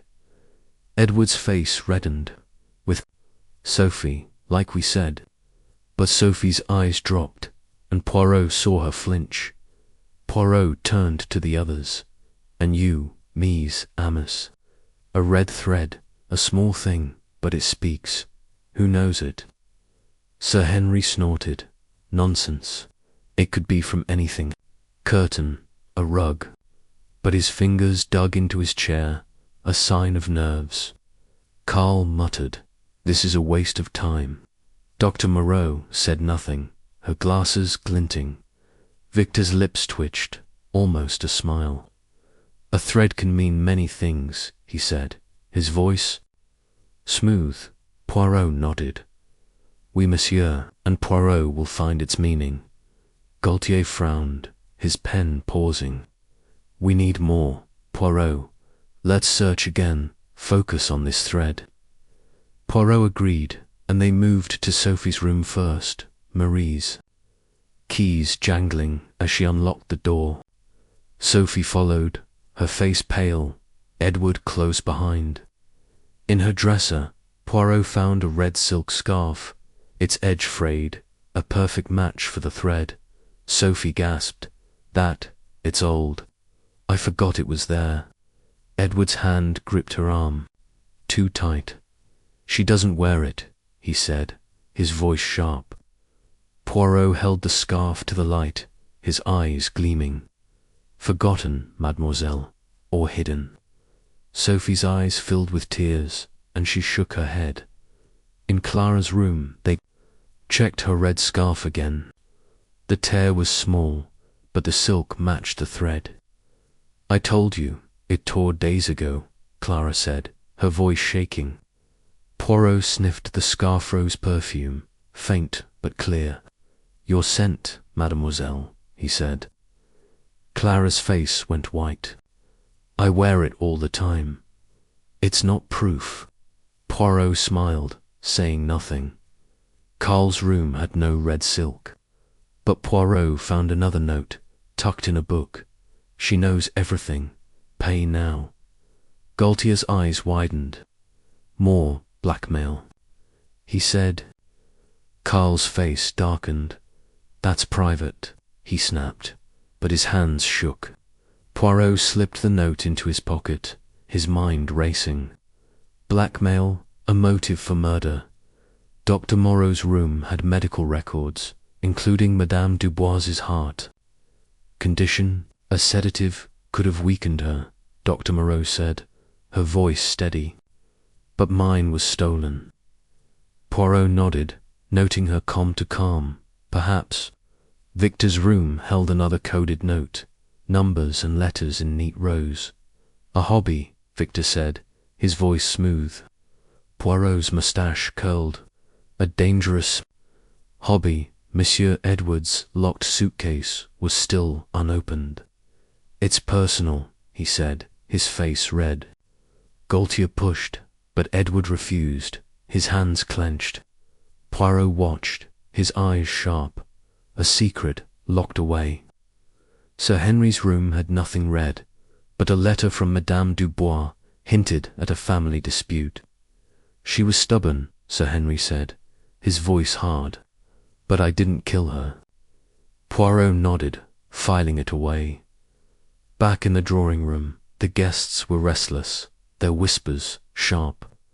Poirot held the red scarf from Sophie's room, comparing it to the thread. This scarf, he said, it matches. Yet Madame Bain's scarf also matches. 2 scarves, 1 thread.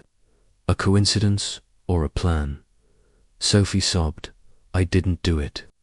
Clara snapped. You're accusing everyone. Carl muttered. This is madness. Edward glared, his arm tight around Sophie. Dr. Moreau adjusted her glasses, silent. Victor watched, his calm unnerving. Poirot paced, his hands behind his back. Mies, Amos, the thread is a clue, but also a trap. The killer wants us to look here, while they hide there. We must think, not just see. He stopped, his eyes on Sophie's locket. Mademoiselle, this locket holds a photo, not of Monsieur Blake. May Poirot see it? Sophie's face went white, her fingers trembling. It's private, she whispered. Edward's voice was sharp. Leave it, Poirot. But Poirot's eyes gleamed, a secret close to the heart. Gaultier spoke up. We need to check alibis again. Someone was in that room. Poirot nodded, calling Marie forward. Mademoiselle, you locked Madame's door. Did you see anyone in the hall? Marie shook her head, her braid bouncing. No, sir. I went to the attic. But her hands twisted her apron, and Poirot remembered the knife. You are sure? He asked, his voice gentle. She nodded, but her eyes darted to Clara, then away. Poirot turned to the group. The red thread, the perfume, the footprint, the note, the sedative, the code, the pearl, the locket. Each is a piece of the puzzle. Madame Dubois died because she knew something dangerous. Who feared her? The guests shifted, their faces tight. Sir Henry's beard bristled. Had no secrets. Clara laughed, a nervous sound. I'm an actress, not a killer. Carl's hands stayed in his pockets. Sophie sobbed. She was kind. Edward hushed her, his eyes hard. Dr. Moreau said nothing, her fingers tapping. Victor's lips twitched. Almost a smile. Poirot's eyes caught a small finger-faint mark on the fireplace, like a scratch. He knelt, examining it. A tiny piece of red silk, caught in the stone, almost invisible. Mon Dieu, he murmured, slipping it into his pocket. Another thread, not from the crime scene, but here, in the drawing room. The killer had been careless. Or bold. He stood, facing the guests. This thread, he said, holding it up, was here, not in Madame's room. Someone carried it, left it. Who was here last night, after dinner? The guests froze. Clara's hand went to her scarf, then stopped. Sophie's locket clicked as she gripped it. Edward's jaw tightened. Poirot smiled, his little grey cells humming. The truth was close, hidden in the weave of lies. Chapter 7. The locked room puzzled. The chalet creaked under the weight of the blizzard, its walls groaning as snow piled high, locking the guests in with the shadow of Madame Elise Dubois's murder. The drawing room was dim, candles flickering, like nervous eyes, casting long shadows across the faces of the guests. Hercule Poirot stood by the fireplace, his small frame neat in a black suit, his moustache perfect, his sharp eyes gleaming with purpose. The red thread, the rose perfume, the smudged footprint, the half-burnt note, the missing sedative, the coded numbers, the pearl, the locket, the fireplace thread his little grey cells, as he called his brain, were weaving these clues into a pattern. The locked room was the heart of this puzzle, and today Poirot would crack it open. Inspector Gaultier, the stocky policeman with a red moustache, sat with his notebook, his pen scratching furiously. Monsieur Poirot, he said, his voice gruff, this locked room, it's impossible. No tracks outside, no forced entry, and Marie's key was the only one. How did the killer get in? Poirot's moustache curled, his smile calm but firm. Impossible, Inspector. Nan, the impossible is only what we do not yet understand. The door was locked, the window sealed, yet the killer entered. There is a way, and Poirot will find it. The guests sat stiffly, their faces pale in the candlelight. Sir Henry Worth's grey beard bristled, his arms crossed tightly. Clara Vane twisted a handkerchief, her golden hair loose, her rose perfume heavy. Carl Fisher leaned against a wall, his slick hair flat, his hands in his pockets. Sophie Laurent clutched her locket, her brown curls damp with sweat. Her fiancé Edward Blake's arm tight around her. Dr. Anna Moreau adjusted her glasses, her medical bag at her feet, her fingers tapping. Victor Renard stood in a corner, his calm eyes watching like a hawk, his plain coat blending into the shadows. Poirot paced, his hands behind his back, his voice soft but commanding. Mes amis, Madame Dubois was stabbed in a locked room, her window shut, the snow untouched. The key, Marie says, was in her care, yet the killer entered and left. How? This is the puzzle, and Poirot loves a puzzle. The guests shifted, their eyes darting. Clara's hand went to her neck, then stopped. Sophie's fingers tightened on her locket. Edward's jaw clenched. The wind howled, rattling the windows, and the candles flickered, making the room feel smaller, tighter. Poirot stopped. his eyes on the door to Madame Dubois's room, now guarded by a servant. "Let us return to the scene," he said. "The truth hides in the details." He led Gaultier and the guests upstairs, Marie's keys jangling as she unlocked the door. The room was as they'd left it, Madame Dubois's body covered with a sheet, the dagger gone for evidence. The air was heavy with the faint smell of rose perfume and blood. Poirot moved carefully, his gloved hands hovering over the scene. The broken vase, the smudged footprint, the red thread, he had these. But the lock was the key to the mystery. He examined the door's lock, a heavy brass thing, no scratches or marks. "Marie," he said, turning to the maid, who hovered nervously. "You locked this door at Madame's request." "Oui." Marie nodded, her braid bouncing. "Yes, sir, every night. I gave her the key, and I kept the spare." Poirot's eyes narrowed. "A spare, you say? And where is it now?" Marie fumbled in her apron, pulling out a ring of keys.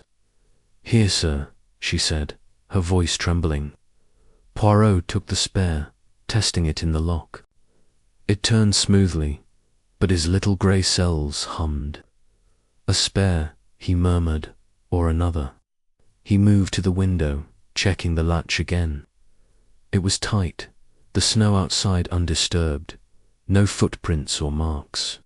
"No entry here," Gaultier said, his voice flat. Poirot nodded, but his eyes scanned the room, landing on a tall antique clock in the corner, its pendulum still, its face carved with flowers. He stepped closer, his gloved hand tracing the wood. A faint click sounded as he pressed a panel, and a small compartment opened, revealing a third key, identical to Marie's. "Mon Dieu," he whispered, holding it up. The guests gasped, their faces pale. "A duplicate key," Poirot said, his voice soft but piercing. "Hidden in the clock, where only someone clever would look. The killer used this, entered, killed, and locked the door again." Gaultier's eyes widened. But who had access to this clock? Poirot smiled, his moustache curling. "That, Inspector, is the question." He turned to the guests, the key gleaming in his hand.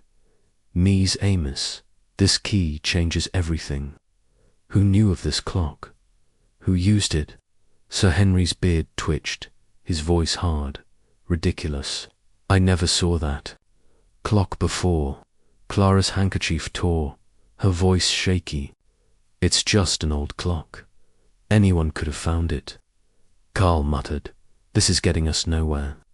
Sophie's locket clicked as she gripped it, her eyes wide. Edward's arm tightened around her, his face red. Dr. Moreau adjusted her. "Glasses," her voice calm. "The clock's been here forever. Madame loved it." Victor's lips twitched, almost a smile. "A clever hiding place," he said, his voice smooth. Poirot's eyes narrowed. "Clever, oui, but not clever enough. The killer tampered with the clock. The pendulum is stopped, the mechanism jammed. This was no accident." He opened the clock again, his fingers probing. A small wire was twisted inside, blocking the gears. "Sabotage," he said, holding up the wire. The killer knew this clock, knew its secret. Gaultier took the wire, his face grim. "We need to know who touched this clock. Marie, you cleaned this room. Did you see anyone near it?" Marie shook her head, her hands twisting her apron. "No, sir. I dusted, but I never opened it." Her voice trembled, and Poirot saw her glance at Clara, then away. "You are sure, mademoiselle?" he asked, his voice gentle but firm. She nodded, but her eyes were wide. Poirot turned to the guests. "Let us think." Madame Dubois locked her door every night, yet the killer entered. The duplicate key was hidden, but known. Who had time? who had motive. He paced, his eyes scanning their faces. Sir Henry's pride, Clara's debt, Karl's blackmail, Sophie's debts, Edward's control, Dr. Moreau's knowledge, Victor's secrets, Marie's fearage was a thread in the web. He stopped, his gaze on Clara. Madame Vane, your perfume, was on the dagger. Your scarf matches the thread. You were in this room, perhaps. Clara's face went white, her voice sharp. I told you, my scarf tore days ago. And everyone wears rose perfume. Poirot nodded, but his eyes gleamed. Everyone, mademoiselle, or just you? He turned to Sophie. Mademoiselle Laurent, your scarf also matches the thread. Your locket holds a secret, not of Monsieur Blake. Did Madame know something you feared? Sophie sobbed, her fingers tight on the locket. She was kind. I didn't hurt her. Edward's voice was hard. Leave her alone, Poirot. She's innocent. But his hand on her arm was too tight, and Poirot saw her flinch. Karl was next. Monsieur Fisher, your notes speak of blackmail. Did Madame know your secrets? Karl's face darkened, his hands in his pockets. I didn't kill her. Those notes are private. Poirot held up the half-burnt note. Private, monsieur, or deadly. Karl's jaw clenched, but he said nothing. Dr. Moreau spoke up, her voice steady. The sedative, Monsieur Poirot, could have weakened her heart, but it was stolen from me. Poirot nodded. Stolen, or taken by one who knew its power. Her glasses glinted, but she stayed silent. Victor's calm was unnerving. Monsieur Renard, your codes are, they link to this clock, this key. Victor smiled faintly. Just numbers, Monsieur Poirot, nothing more. But his eyes held Poirot's a challenge. Poirot turned to Edward. Monsieur Blake, your suitcase is locked. What do you hide? Edward's face reddened. It's personal. You've got no right. Poirot smiled. The innocent hide nothing, monsieur. The guests were restless, their whispers sharp. Poirot held up the key again. This key was used, then returned. The killer is bold, but careless. We will find them. He slipped the key into his pocket, his mind racing. The clock, the wire, the thread, the perfume, the footprint, the note, the sedative, the pearl, the locket. Each was a piece, and the locked room was the frame. Gaultier spoke up. We need to check the clock's history. Who knew it? Who touched it? Poirot nodded, leading them to the library, where Madame Dubois kept her records. Among old papers, they found a note about the clock, written in her neat hand. Gift from my father. Secret compartment for keys. Poirot's eyes gleamed. She knew, he said, and someone else knew. Back in the drawing room, the guests were tense, their faces tight. Poirot sat, his tisane warm in his hands, his little grey cells humming.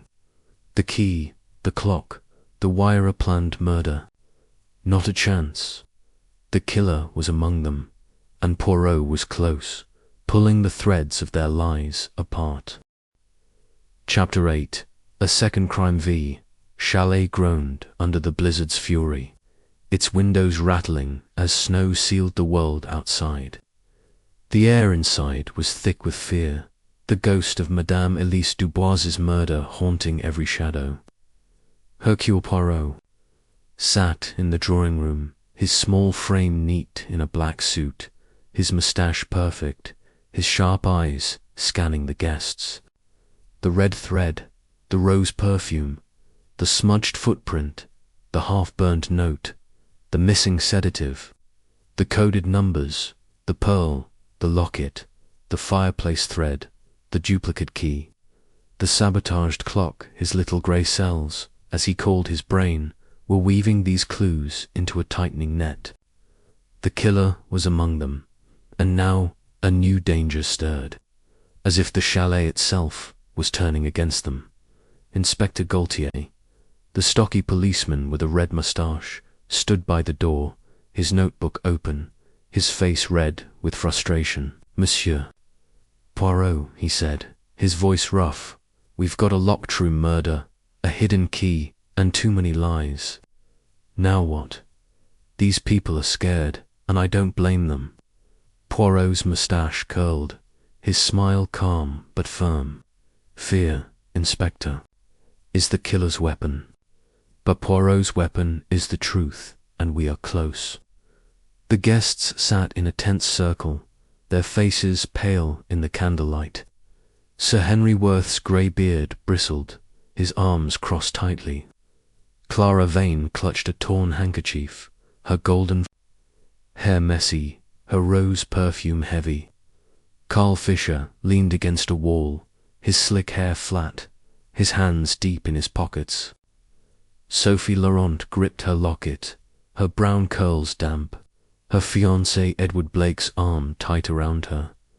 Dr. Anna Moreau adjusted her glasses, her medical bag at her feet, her fingers tapping nervously. Victor Renard stood in a corner, his calm eyes watching like a predator, his plain coat blending into the shadows. Poirot sipped his tisane, the herbal tea warm in his hands, his mind racing. The duplicate key, hidden in the clock, was a masterstroke, but the killer's boldness worried him. They were still active, still dangerous. The chalet felt like a trap, and Poirot's little grey cells hummed, alert for the next move. The wind howled, shaking the windows, and the candles flickered, casting twisted shadows across the room. Marie, the maid, entered, her face white, carrying a tray of water glasses. "For you, sirs," she said, her voice trembling, her apron twisted in her free hand. Poirot's nose twitched a faint, bitter smell. "Not water, not clean." "Un moment, mademoiselle," he said, his voice sharp. He took a glass, holding it to the light. Tiny specks floated, almost invisible, and the smell was stronger now, like almonds. "Mon Dieu," he whispered, his eyes wide. "Poison." The guests gasped, their eyes on the glass. Gaultier stepped forward, his face red. "Poison in the water." Poirot nodded, his voice calm but urgent. "Oui, Inspector. Cyanide, I suspect. Quick, Marie, where did this water come from?" Marie's hands shook, the tray rattling. "The kitchen, sir. The tank in the cellar. It's our only water." Poirot set the glass down, his mind racing. "No one drinks, no one touches the water. We must check the tank, vite." He led Gaultier and Marie to the cellar, a cold, dark space beneath the chalet. The guests trailing behind, their whispers sharp with panic. The water tank, a large metal drum, sat in a corner, its lid tight. Poirot sniffed the aromas again, faint but clear. Gaultier pried the lid open, revealing water that shimmered oddly, specks floating on the surface. Dr. Moreau knelt, her medical bag open, pulling out a test kit. "It's cyanide," she said, her voice steady but her glasses slipping. "Enough to kill us all," the guests gasped, their faces pale. Clara's handkerchief fell, her voice shaky. "Someone tried to kill us." Carl muttered, "This is madness." Sophie sobbed, clutching her locket, Edward's arm tight around her. "Sir." Henry's beard twitched, his voice hard. "Who would do this?" Victor's lips twitched, almost a smile. "Someone desperate," he said, his voice smooth. Poirot's eyes narrowed. "Desperate, oui, but also bold." He turned to Marie. "Mademoiselle, Who has access to the cellar? Marie's braid bounced as she shook her head. Anyone, sir. The doors never locked. I fetch water every day. Her voice trembled, and Poirot saw her glance at Carl, then away. You saw no one? He asked, his voice gentle but firm. She shook her head, her hands twisting her apron. Poirot examined the tank, his gloved hands careful. A small vial, empty, lay behind it, its label scratched off. The poisoned source, he said, holding it up. Dr. Moreau frowned. It looks like a medical vial, but not mine. Poirot nodded, slipping it into his pocket. Another clue, another thread in the web. He scanned the cellar, his eyes catching a faint mark on the flora smudge, like a shoe dragged through dust, too small for a man's interesant. He murmured, his little grey cells humming. Back in the drawing room, the guests were frantic, their voices loud. We can't drink, we can't eat. Clara cried, her hands shaking. Sir Henry barked, this is outrageous. We're sitting ducks. Carl's face was pale, his hands still in his pockets. Sophie's sobs grew louder, Edward hushing her, his eyes hard. Dr. Moreau sat calmly, her glasses glinting, but her fingers tapped her bag. Victor leaned against a wall, his calm unnerving, his eyes watching every move. Poirot raised a hand, his voice cutting through the chaos. Mies, Amos, calm yourselves. The killer strikes again, but Poirot is here, and the killer fails. The water is poisoned, but we have wine, tea, sealed bottles. We will not die. The guests quieted, their eyes on him, some with hope, some with fear. Poirot's moustache curled. This poison tells us something. The killer is afraid, striking blindly. They know we are close. Gaultier opened his notebook, his pen scratching. We need to trace this vial, Poirot. And that smudge in the cellar, it's another footprint, like the one in Madame's room. Poirot nodded. Oui, Inspector. Small, delicate, like a woman's shoe, but we must not assume. The killer is clever, playing with our eyes. He turned to the guests, his voice soft but piercing. Who was in the cellar? Who knows poison? Clara's face went white. Not me. I don't know anything about poison. Sir Henry snorted. This is absurd. I'm no chemist. Carl muttered. You're wasting time. Sophie's locket clicked as she gripped it, her voice small. I don't even know where the cellar is. Edward's arm tightened, his voice sharp. She's innocent, Poirot. Dr. Moreau spoke up, her voice steady. Cyanide is medical, but anyone can get it. My bag had no such vial. Victor's eyes gleamed, his voice smooth. Poison is a coward's weapon, he said, and Poirot's mustache twitched. A coward or a planner. Poirot paced, his hands behind his back. The poison, the footprint, the vial, they are new pieces in our puzzle. Madame Dubois was stabbed, precise, planned. This poison is reckless, desperate. Why? Because the killer fears what we know. He stopped, his eyes on Dr. Moreau's bag. Mademoiselle, your sedative was stolen. Could it have been cyanide instead? Dr. Moreau adjusted her glasses, her face calm. No, Monsieur Poirot. My sedative was morphine-based. Cyanide is different. Poirot nodded, but his mind noted her calm to calm. Perhaps, he turned to Clara. Madame Vane, your perfume was in Madame's room. Were you in the cellar, perhaps, leaving your scent again? Clara's handkerchief tore, her voice sharp. I told you, my scarf tore days ago. I wasn't in any cellar. Poirot nodded, his eyes on her trembling hands. To Karl, he said, "Monsieur Fisher, your notes speak of blackmail. Did Madame know something worth poisoning us all to hide?" Karl's face darkened, his hands in his pockets. "I didn't do this. Those notes are private." Poirot held up the vial. "Private, monsieur, or deadly." To Sophie and Edward, he said, "Mademoiselle Laurent, Monsieur Blake, your alibis waver. Were you in the cellar, together, hiding something?" Sophie sobbed, her locket gleaming. "No, I was." With Edward, Edward's voice was hard. "We told you, Poirot. Stop badgering her." But Poirot saw Sophie's flinch, her hand pulling away. To Victor he said, "Monsieur Renard, your codes they planned perhaps for poison." Victor smiled faintly. "Just numbers, Monsieur Poirot, nothing more." But his eyes held Poirot's. A challenge. Poirot turned to Marie.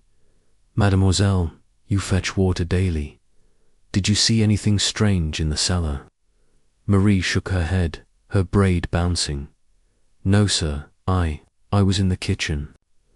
Her voice trembled, and Poirot remembered the knife she'd hidden. "You are sure?" he asked, his voice gentle. She nodded, but her eyes darted to Clara, then away. Gaultier slammed his notebook shut. "We're getting nowhere, Poirot. Everyone's." "Got a story?" Poirot raised a hand. "None, Inspector. We are close. The killer strikes again, but they make mistakes. The vial, the footprint, the smell, these betray them." He paced, his mind racing. The poison was a bold move, but sloppy. The killer was unraveling, and Poirot was tightening the net. He stopped, his eyes catching a small finger-faint stain on Clara's sleeve, barely visible, like water but darker. "Madame Vane," he said, pointing. "This stain, what is it?" Clara's face went white, her hand covering her sleeve. "It's nothing. Spilled tea." Poirot leaned closer, sniffing almonds, faint but clear. "Tea, mademoiselle, or something else?" Clara's eyes widened, but she said nothing. Poirot turned to the group.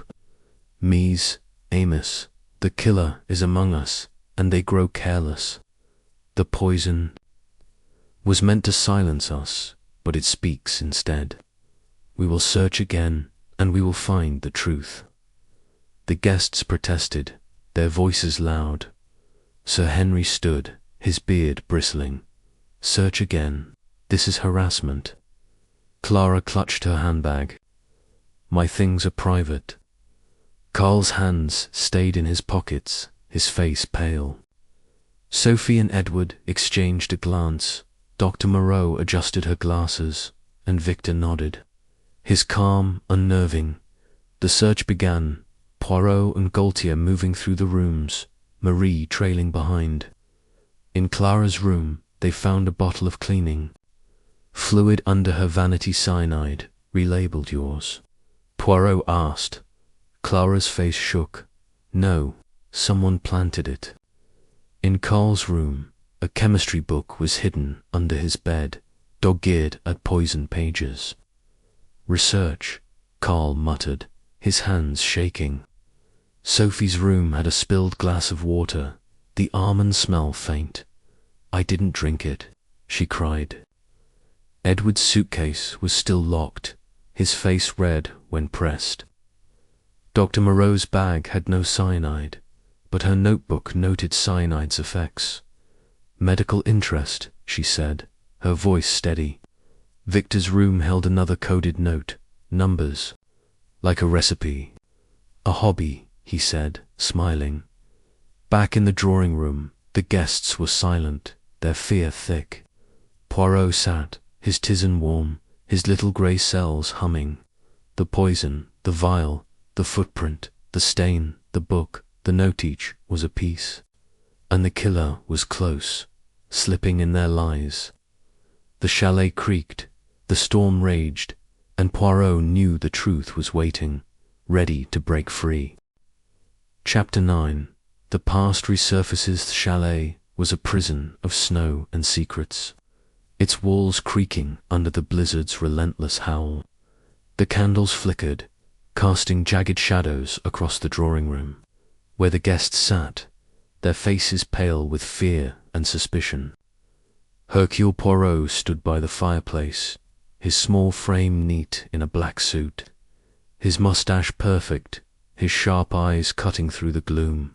The red thread, the rose perfume, the smudged footprint, the half-burnt note, the missing sedative, the coded numbers, the pearl, the locket, the fireplace thread, the duplicate key, the sabotaged clock, the poisoned water, the cyanide vial, the cellar footprint, Clara's stain his little grey cells.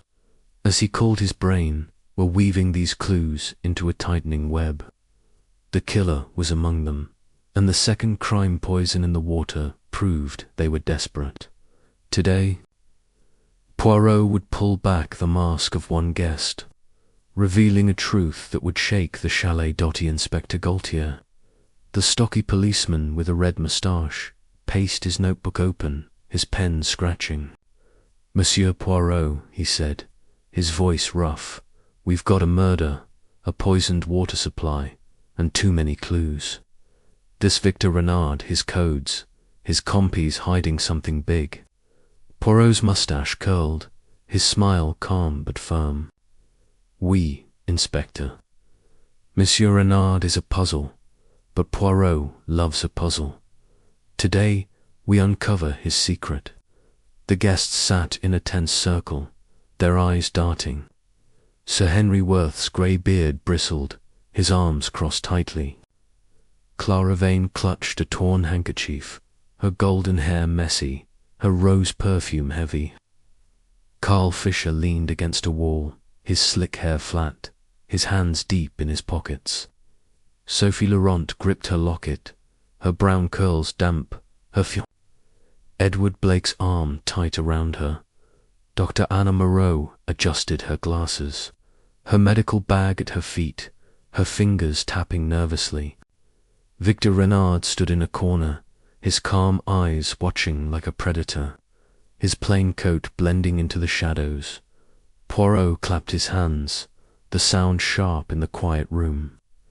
"Mies Amos," he said, his voice soft but piercing, "the killer grows bold, poisoning our water to silence us. But Poirot is not silent. We have clues, the thread, the perfume, the key, the poison and secrets. One of you hides more than the others. Monsieur Renard, step forward." Victor's lips twitched, almost a smile, as he moved into the candlelight, his eyes holding Poirot's, unblinking. The guests gasped, their faces tense. "Monsieur Renard," Poirot said, his voice steady, "your codes, your calm, your watchfulness are not those of a simple guest. Who are you, truly?" Victor's smile widened, but his eyes stayed sharp. "A traveller, Monsieur Poirot, nothing more." Poirot held up a coded note from Victor's room, numbers and letters in neat rows. "A traveller with secrets," he said. "This note, it is not a hobby, Nan. It is a plan." The guests leaned forward, their whispers sharp. Clara's handkerchief tore further, Carl's hands clenched in his pockets, Sophie's locket clicked. Edward's jaw tightened, Dr. Moreau's glasses glinted, Sir Henry's beard twitched. Poirot paced, his hands behind his back. "Yesterday, I sent a message to my contacts, despite the storm. A telegraph hidden in the chalet's old system. The reply came this morning." He pulled a folded paper from his pocket, his eyes never leaving. "Victor's. You are Victor Renard, private investigator, hired by Madame Dubois to uncover a secret." "What secret, monsieur?" The room went still, the guests frozen. Victor's calm cracked, just a flicker, But Poirot saw it. Victor nodded, his voice smooth. Well played, Monsieur Poirot. Yes, I am a private investigator. Madame Dubois hired me to investigate Carl Fisher's business dealings. She suspected fraud. Carl's face went white, his hands shaking. That's a lie, he snapped, stepping forward. I'm no crook. Clara's eyes widened, her voice sharp. You, fraud. Oh, Carl, that explains everything. Poirot's moustache curled. The debt Clara mentioned, blackmail perhaps. He turned to Carl. Monsieur Fisher, Madame knew your secrets. Did you silence her? Carl's face reddened, his voice loud. I didn't kill her. I didn't poison anything. But his hands stayed in his pockets, and Poirot saw ink smudges, like from hurried writing. Your notes, Poirot said, holding up the half-burned one. She knows. Pay now. Was this Madame or another? Carl's jaw clenched, but he said nothing. Poirot turned back to Victor. Monsieur Renard, you walked the halls the night of the murder. Did you see something you did not tell? Victor's eyes gleamed. I saw shadows, Monsieur Poirot, nothing clear. But his voice was too smooth, and Poirot's little grey cells hummed. A half-truth, perhaps. He faced the others. This revelation changes the puzzle. Madame Dubois sought truth, and it cost her life. Who feared her most? Sir Henry stood, his voice hard. I had no secrets. This is nonsense. Clara laughed, a nervous sound. I'm an actress, not a spy. Sophie sobbed. She was kind to me. Edward hushed her, his eyes hard. Dr. Moreau spoke softly. Madame's heart was weak. The sedative could have killed her, not just the dagger. Poirot nodded, noting her calm. Perhaps he turned to Clara.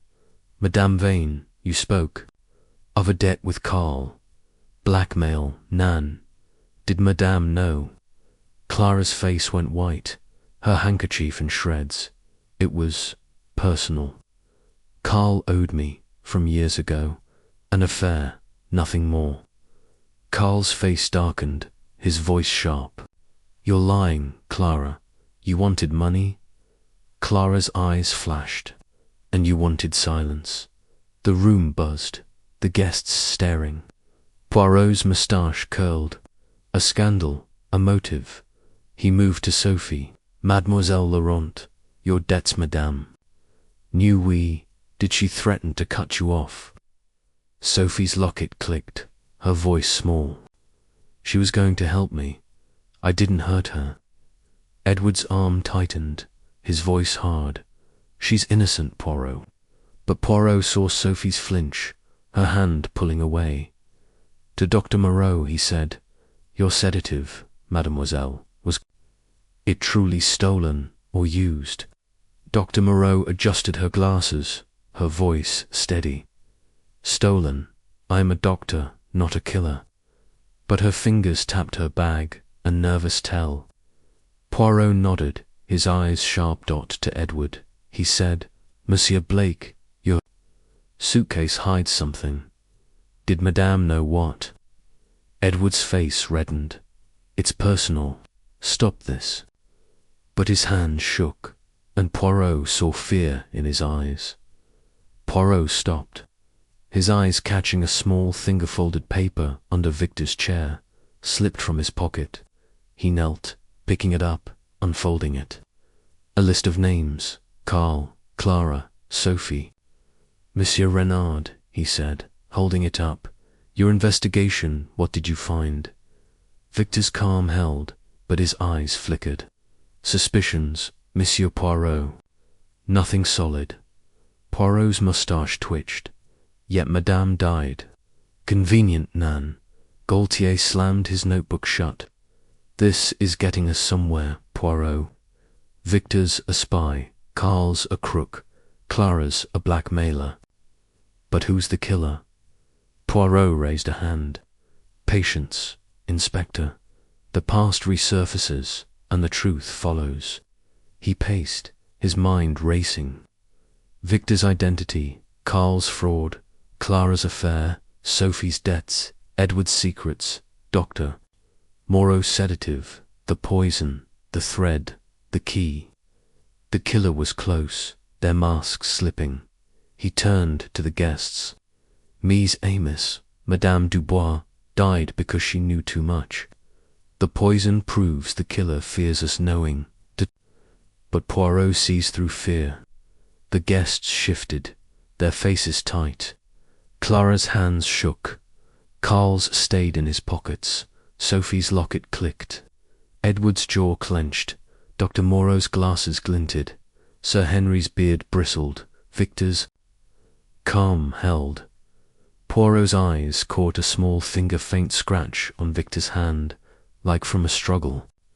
Monsieur Renard, he said, pointing. This mark, how did you get it? Victor's smile faded, his voice smooth. A slip in the cellar, nothing more. But Poirot's little grey cells hummed. The cellar, the poison, a struggle.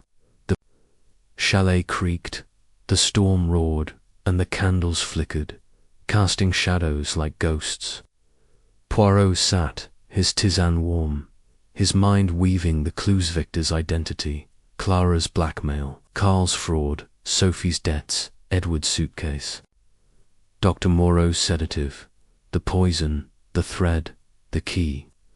The truth was close, ready to break through the lies. Chapter 10. Alibis unraveled. The chalet was a fortress of snow and secrets, its walls trembling under the blizzard's relentless howl. The drawing rooms, candles flickered, casting ghostly shadows across the guests' pale faces, each one marked by fear and suspicion. Hercule Poirot stood by the fireplace, his small frame neat in a black suit, his moustache perfect, his sharp eyes cutting through the gloom like a blade. The red thread, the rose perfume, the smudged footprint, the half-burnt note, the missing sedative, the coded numbers, the pearl, the locket, the fireplace thread, the duplicate key, the sabotaged clock, the poisoned water, the cyanide vial, Victor's scratch, the name Lister's little grey cells, as he called his brain, were weaving these clues into a tightening net. Victor Renard's revelation as a private investigator had cracked the facade, and now Poirot would unravel the alibis, exposing lies that hid the killer. Inspector Gaultier, the stocky policeman with a red moustache, paced his notebook open, his pen scratching. Monsieur Poirot, he said, his voice rough, we've got a murder, a poisoned water supply, and Victor's secret. These alibis, they're crumbling, but we need proof. Poirot's moustache curled, his smile calm but firm. Proof, Inspector, is in the cracks of their stories. Today, we break them open. The guests sat in a tense circle, their eyes darting. Sir Henry Worth's grey beard bristled, his arms crossed tightly. Clara Vane clutched a torn handkerchief, her golden hair messy, her rose perfume heavy. Carl Fisher leaned against a wall, his slick hair flat, his hands deep in his pockets. Sophie Laurent gripped her locket, her brown curls damp, her fiancé Edward Blake's arm tight around her. Dr. Anna Moreau adjusted her glasses, her medical bag at her feet, her fingers tapping nervously. Victor Renard stood in a corner, his calm eyes watching like a predator, his plain coat blending into the shadows. Poirot clapped his hands, the sound sharp in the quiet room. Mies Amos, he said, his voice soft but piercing, the killer walks among us, bold enough to stab Madame Dubois, desperate enough to poison our water. Your alibis are weak, and Poirot will test them. Speak the truth, or the truth will speak. For you. The guests shifted, their faces tight. The wind howling outside, rattling the windows, making the candles flicker. Poirot turned to Sir Henry first, his gaze steady. Monsieur Worth, you were asleep, reading, you say.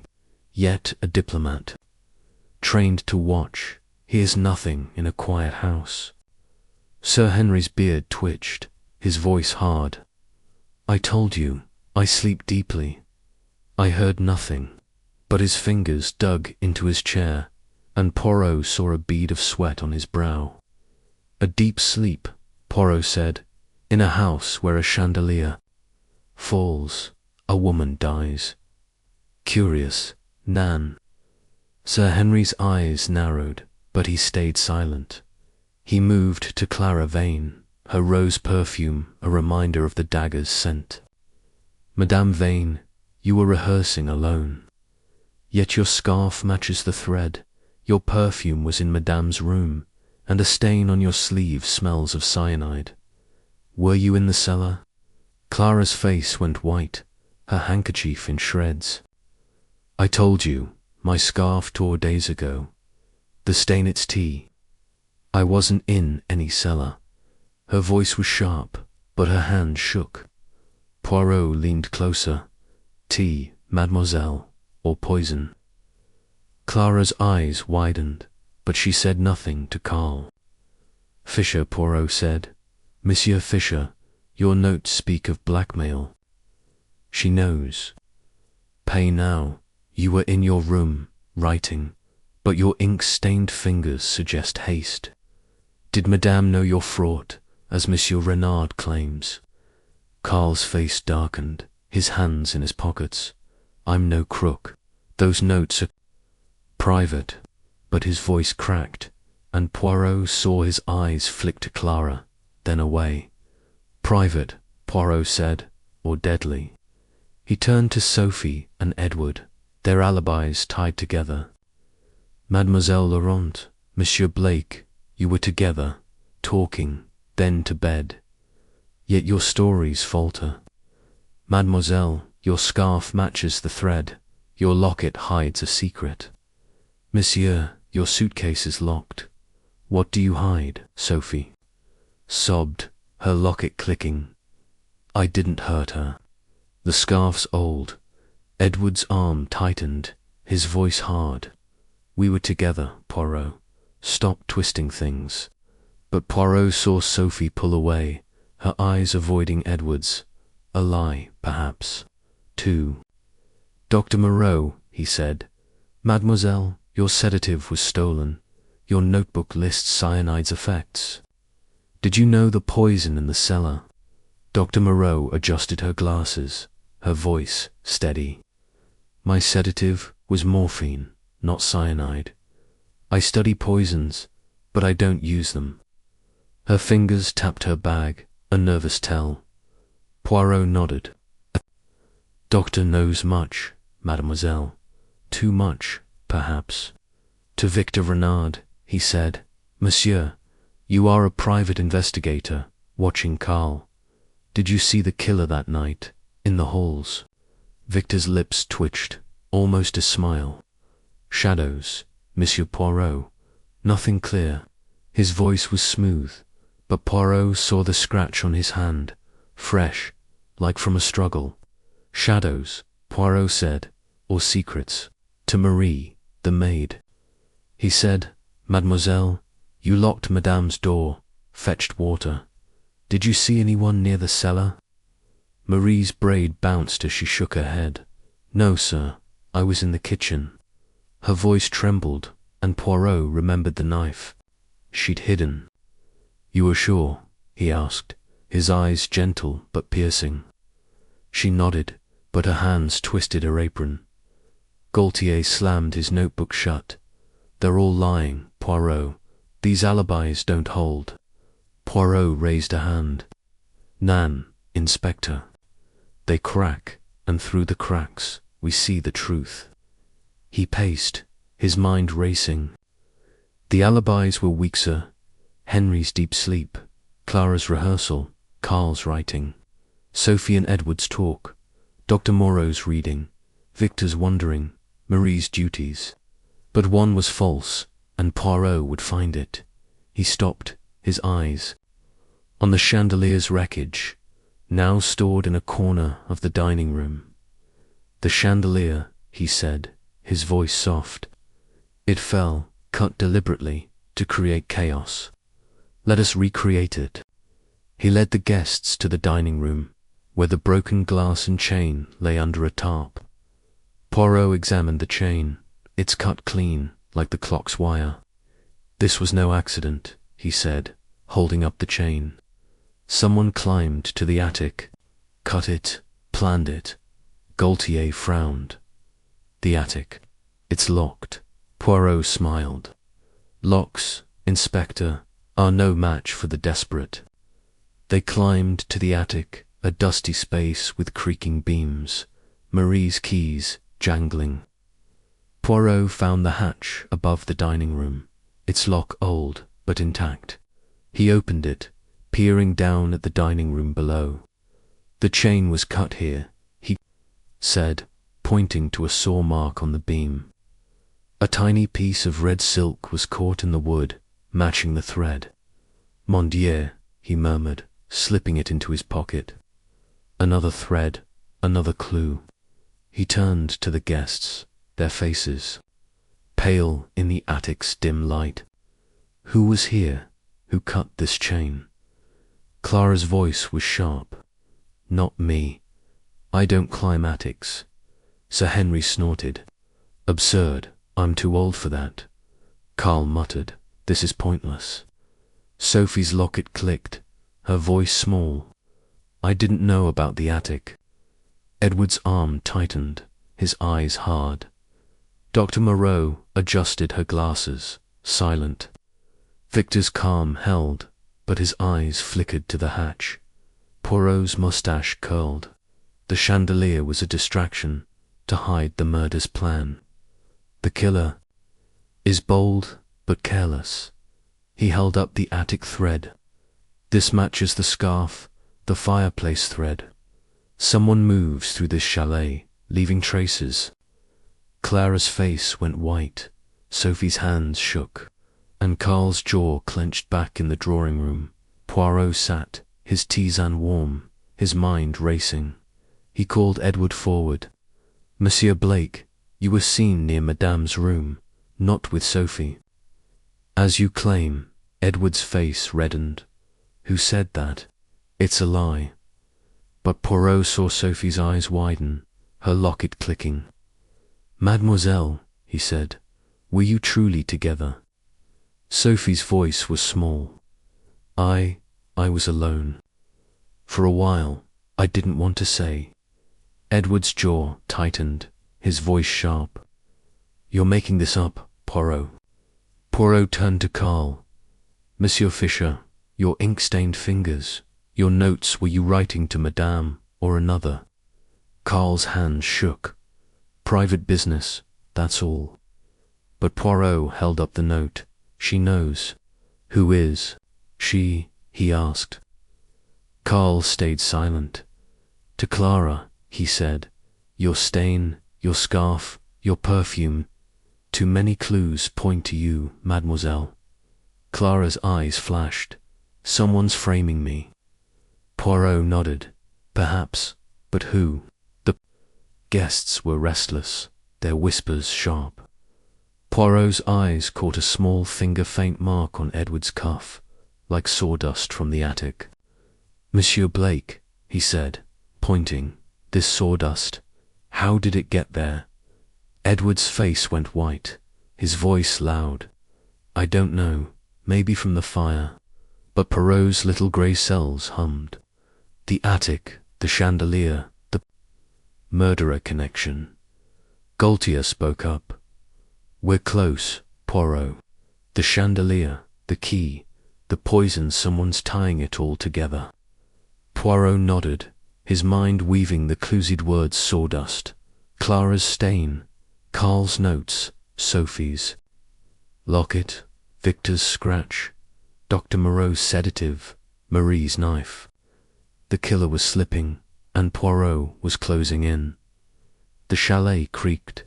The storm roared, and the candles flickered, casting shadows like traps.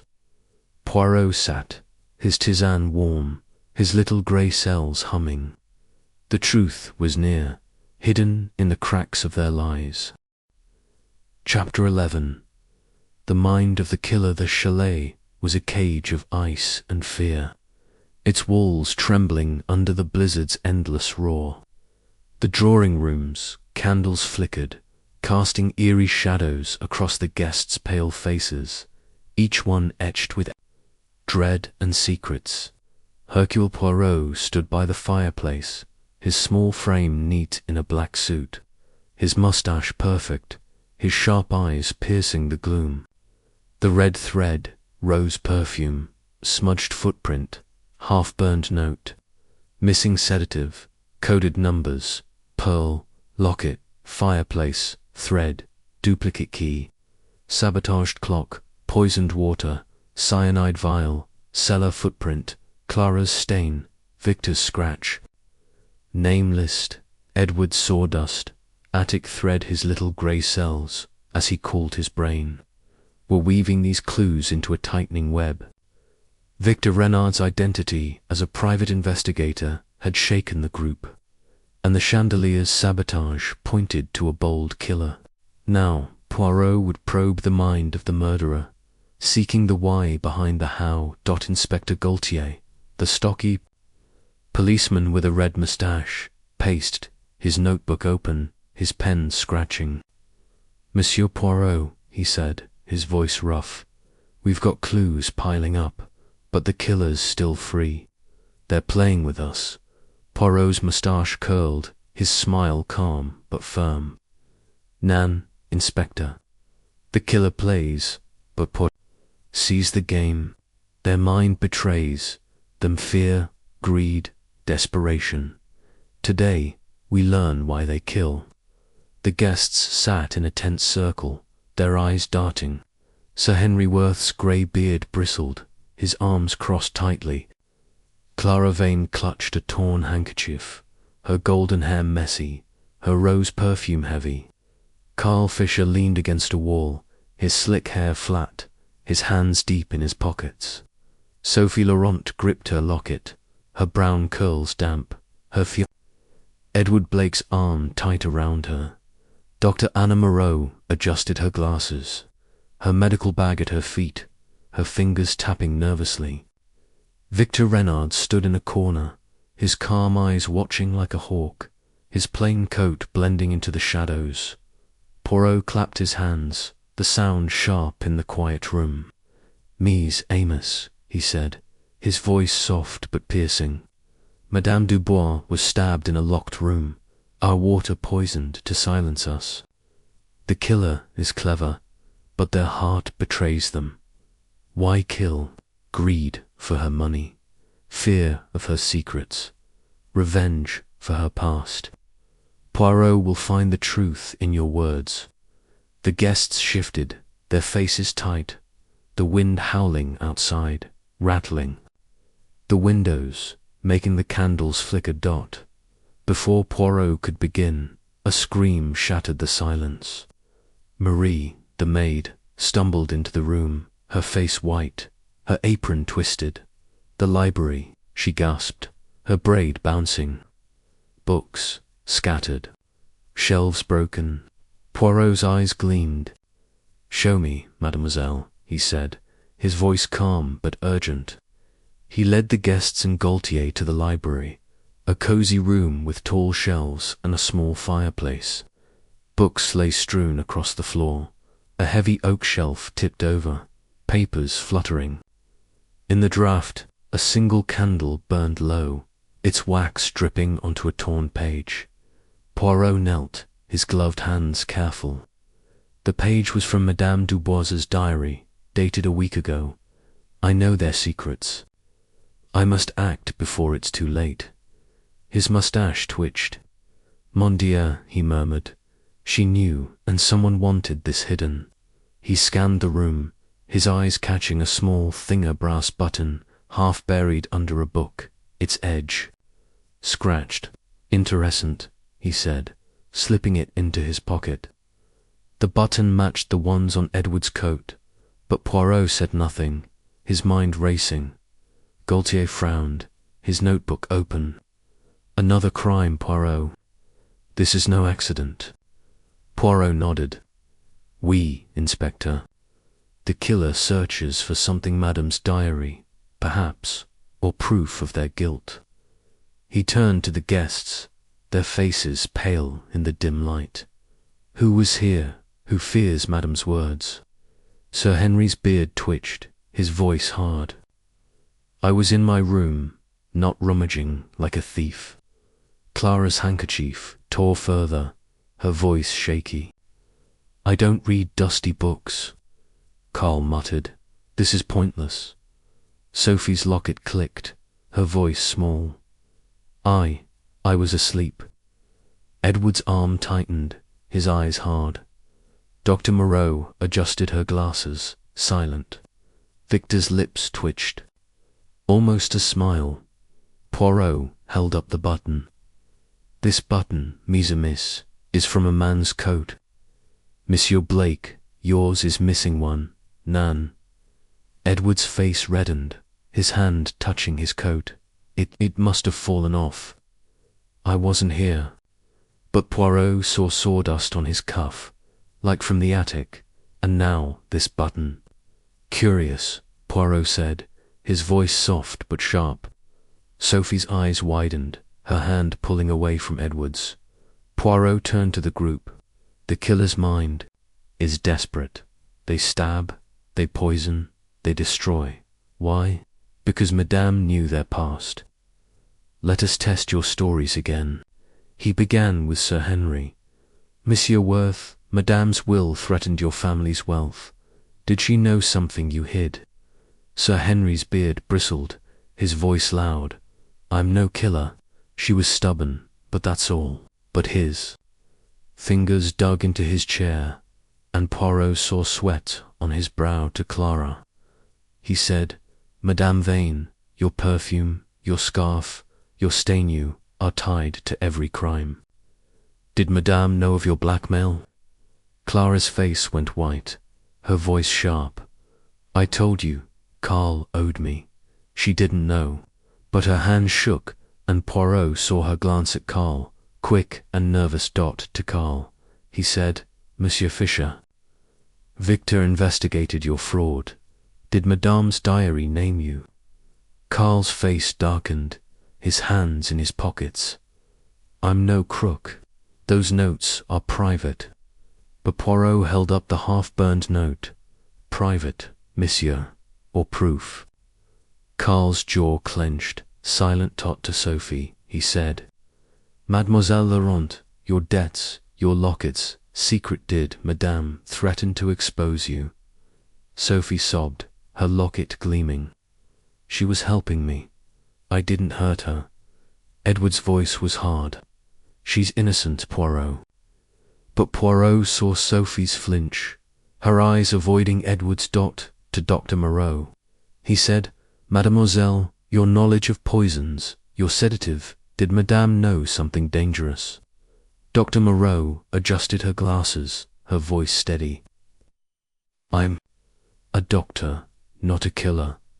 My sedative was stolen. But her fingers tapped her bag. A nervous Talbot to Victor. He said, Monsieur Renard, you sought Madame's secrets. Did you find her diary before she died? Victor's smile was faint. I found nothing, Monsieur Poirot. I only watched. But his scratch, his calm, his codes Poirot's little grey cells, HUMMED. To Marie, he said, Mademoiselle, you cleaned this library. Did you see anyone here? Marie's braid bounced, her voice trembling. No, sir, I was in the kitchen. But her eyes darted to Clara, then away, and Poirot remembered her hidden knife. Gaultier slammed his notebook. Shut. They're all hiding something, Poirot. This button, this diary, it's getting us closer.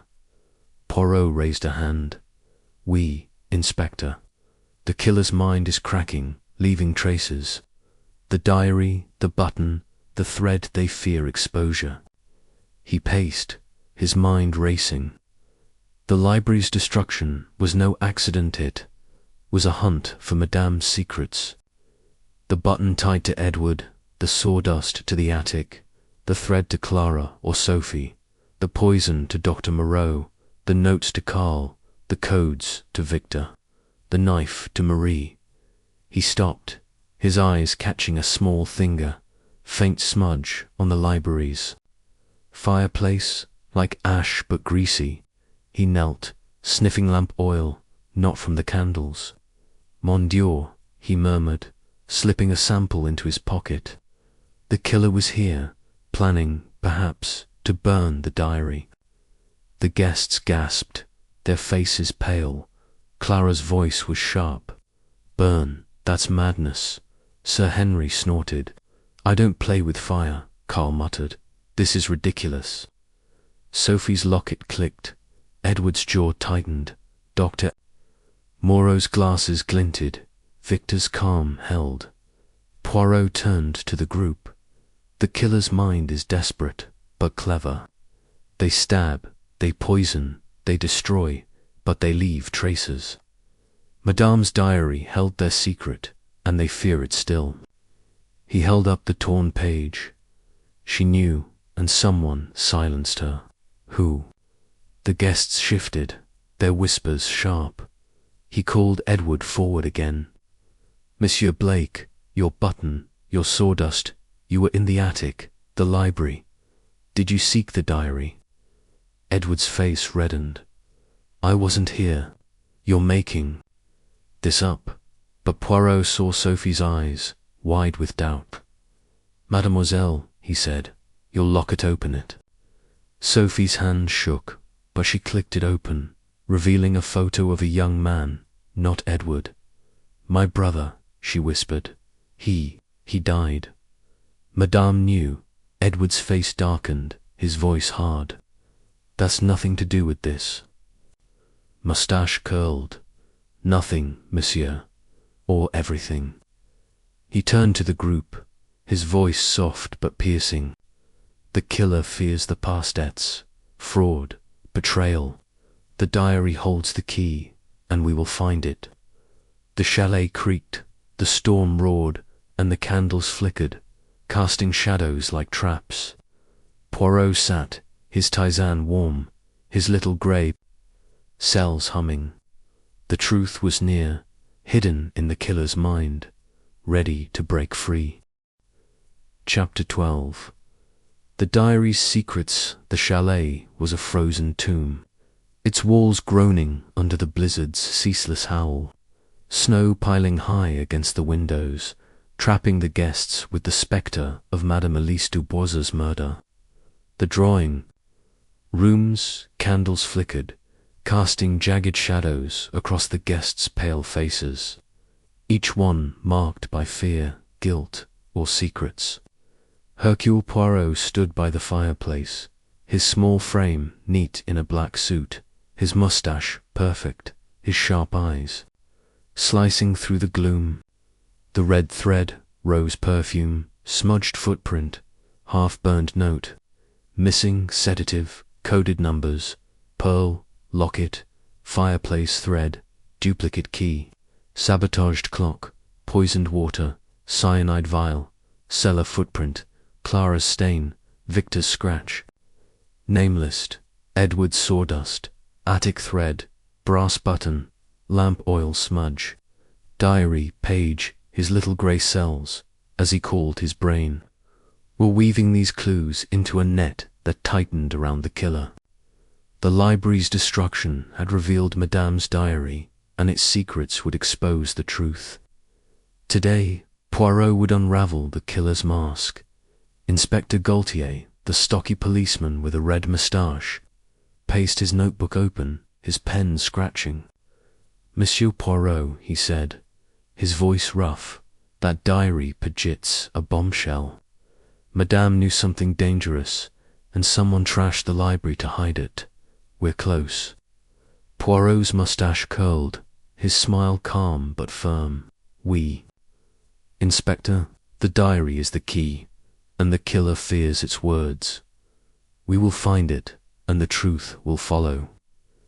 The guests sat in a tense circle, their eyes darting. Sir Henry Worth's grey beard bristled, his arms crossed tightly. Clara Vane clutched a torn handkerchief, her golden hair messy, her rose perfume heavy. Carl Fisher leaned against a wall, his slick hair flat, his hands deep in his pockets. Sophie Laurent gripped her locket, her brown curls damp, her fiancé Edward Blake's arm tight around her. Dr. Anna Moreau adjusted her glasses, her medical bag at her feet, her fingers tapping nervously. Victor Renard stood in a corner, his calm eyes watching like a hawk, his plain coat blending into the shadows. Poirot clapped his hands, the sound sharp in the quiet room.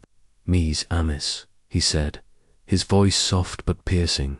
Madame Dubois was killed because she knew too much. Her diary holds the truth secrets of fraud, blackmail, betrayal. The killer struck once with a dagger, twice with poison, and now they destroy to hide. But Poirot sees through destruction. We will find the diary, and the killer will be unmasked. The guests shifted, their faces tight, the wind howling outside, rattling the windows, making the candles flicker before Poirot could continue. A thud echoed from upstairs, like a heavy object falling. The guests froze, their eyes wide. Marie, the maid, gasped, her apron twisted. The attic, she whispered, her braid bouncing. Poirot's eyes gleamed. Quickly, mademoiselle, show us. He led the group upstairs, Gaultier's boots thumping, Marie's keys jangling. The attic was cold and dusty, its beams creaking under the storm's weight. A trunk lay open, its contents spilled letters, photos, and a leather-bound diary. Its cover scratched, pages torn but intact. Poirot knelt, his gloved hands careful. Mon Dieu, he murmured, lifting the diary. Its first page read, My secrets, my burden. I must act. The guests crowded closer, their breaths sharp. Clara's handkerchief tore further, Carl's hands clenched, Sophie's locket clicked. Edward's jaw tightened, Dr. Moreau's glasses glinted, Sir Henry's beard twitched, Victor's calm held. Gaultier frowned. Someone was here, Poirot. Look, a footprint, small, like the others. Poirot nodded, noting the smudge in the dust, matching the cellar and Madame's room.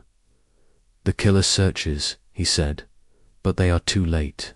He opened the diary, scanning its pages. Entries detailed Carl's fraudulent deals, Clara's blackmail, Sophie's debts, Edward's gambling, Sir Henry's family feud, and a mysterious note about Dr. Moreau. She hides her past. Victor was mentioned too. Renard watches. But who watches him? Poirot's moustache curled. Madame knew you all, he said, his voice soft but piercing, and one of you killed her for it. The guests gasped, their faces pale. Sir Henry stood, his voice hard. Lies. I had no feud worth killing for. Clara's voice was sharp.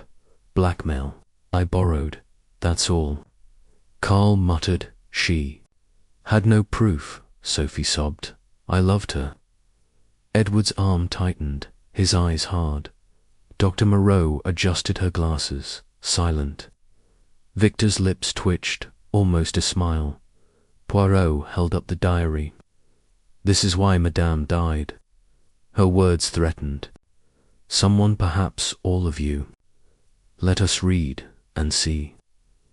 He began, his voice clear, reading entries aloud. Carl's fraud involved fake investments, costing Madame thousands. Clara had demanded money from Carl, threatening to expose an affair. Sophie's debts were tied to her late brother, whose photo was in her locket. Madame had promised to clear them. Edward's gambling debts were massive, and Madame had refused to pay. Sir Henry's feud was over an inheritance. Madame planned to redirect to charity. Dr. Moreau's past hinted at a medical scandal, buried but known to Madame. Victor's investigation was to confirm these secrets for Madame's lawyer. The guests were silent, their faces tight. Poirot stopped, his eyes on a final entry. The chandelier was a warning. "I fear for my life." He looked up, his voice sharp.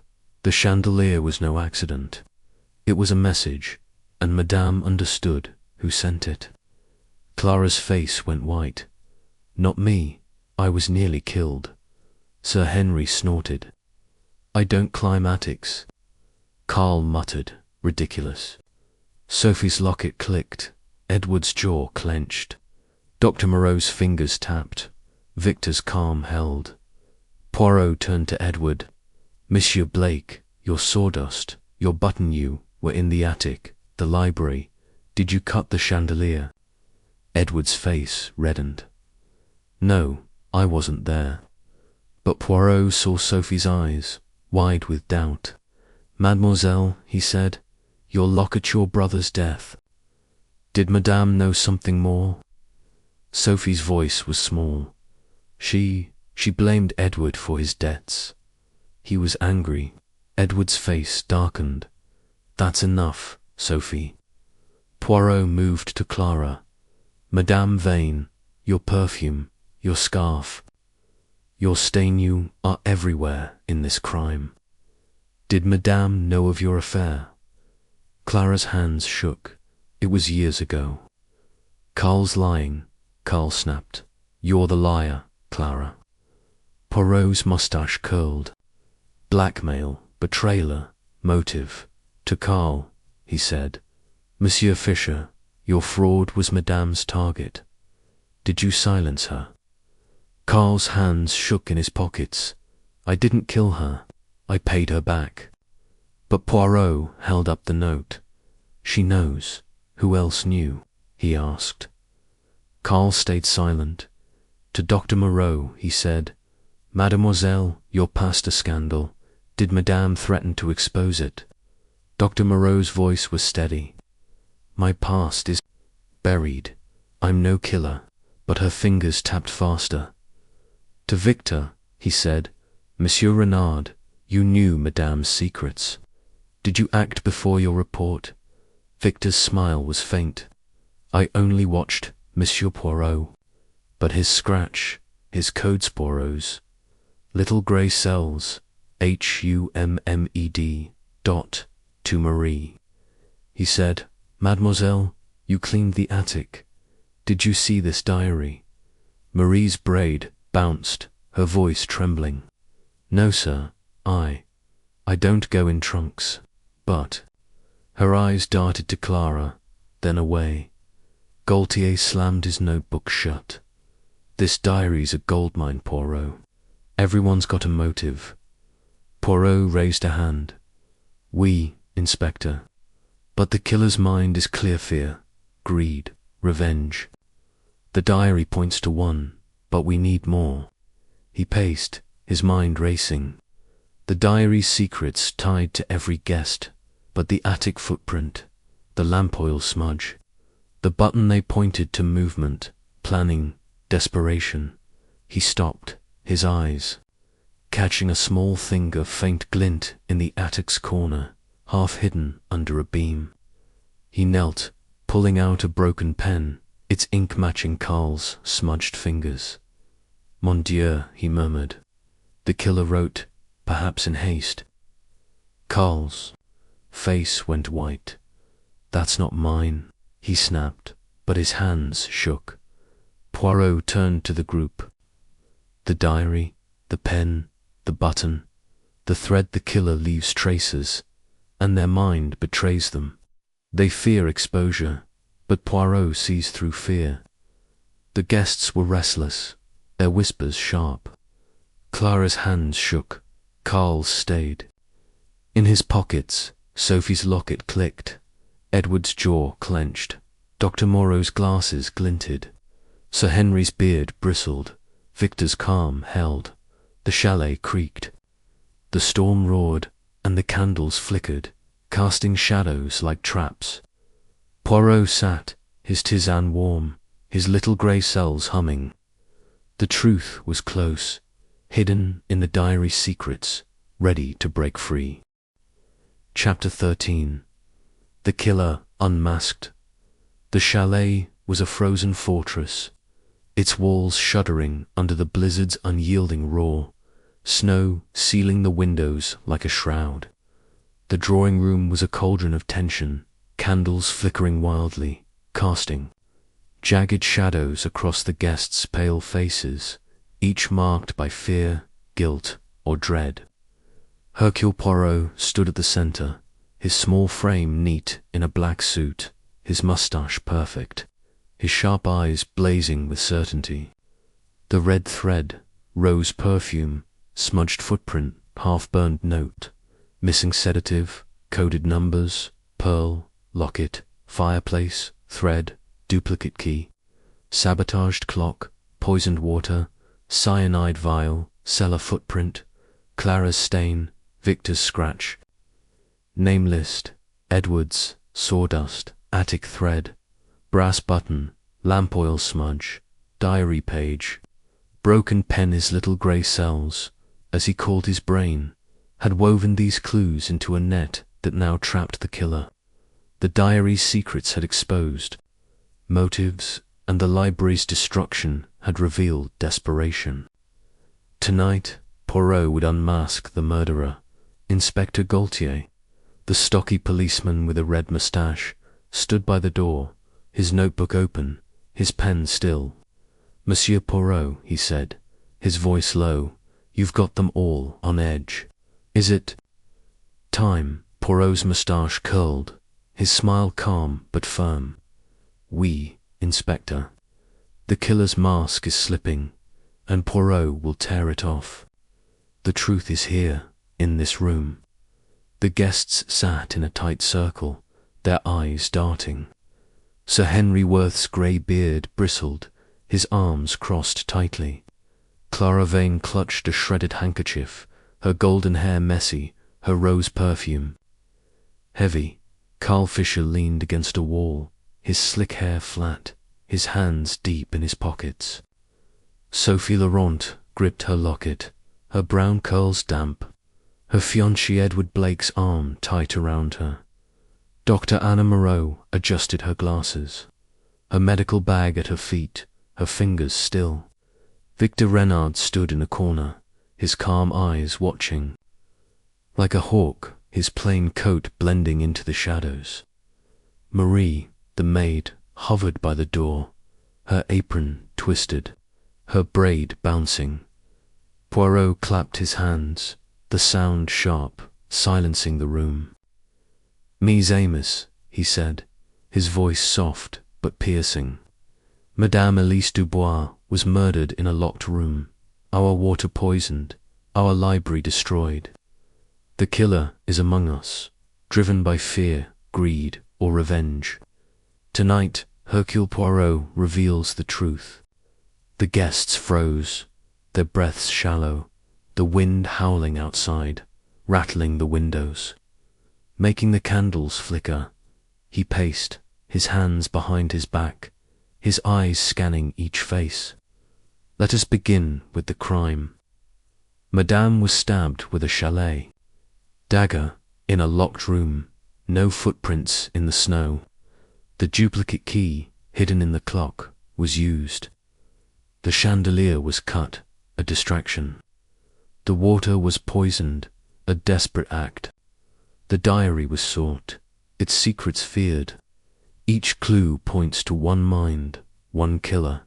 He stopped, holding up the red thread. "This thread, found by Madame's body, matches to scarves Madame Vane's and Mademoiselle Laurent's, but the thread in the attic, by the chandelier's cut chain, and in the fireplace, tells more. It is not just a scarf, it is a deliberate clue, planted to mislead." Clara gasped, her voice sharp. "I told you, My scarf tore days ago. Sophie's locket clicked, her voice small. Mine's old. I didn't do it. Poirot nodded, his eyes gleaming. Perhaps, mademoiselle, or perhaps the killer wants us to think so. He held up the half-burned note. She knows. Pay now. Monsieur Fisher, your ink-stained fingers wrote this. Was Madame your target? Karl's face darkened, his hands shaking. I paid her back. I didn't kill her. Poirot's moustache curled. But you feared her, oui. Her diary named. You're fraught. He turned to Edward. Monsieur Blake, your sawdust, your brass button, you were in the attic, the library. Did you cut the chandelier, seek the diary? Edward's face reddened, his voice loud. No, I wasn't there. Sophie's eyes widened, pulling away. You were gone that night, she whispered. Edward's jaw clenched, his hands fists, to Dr. Moreau. He said, Mademoiselle, your sedative, your knowledge of cyanide, did you plan a quiet death?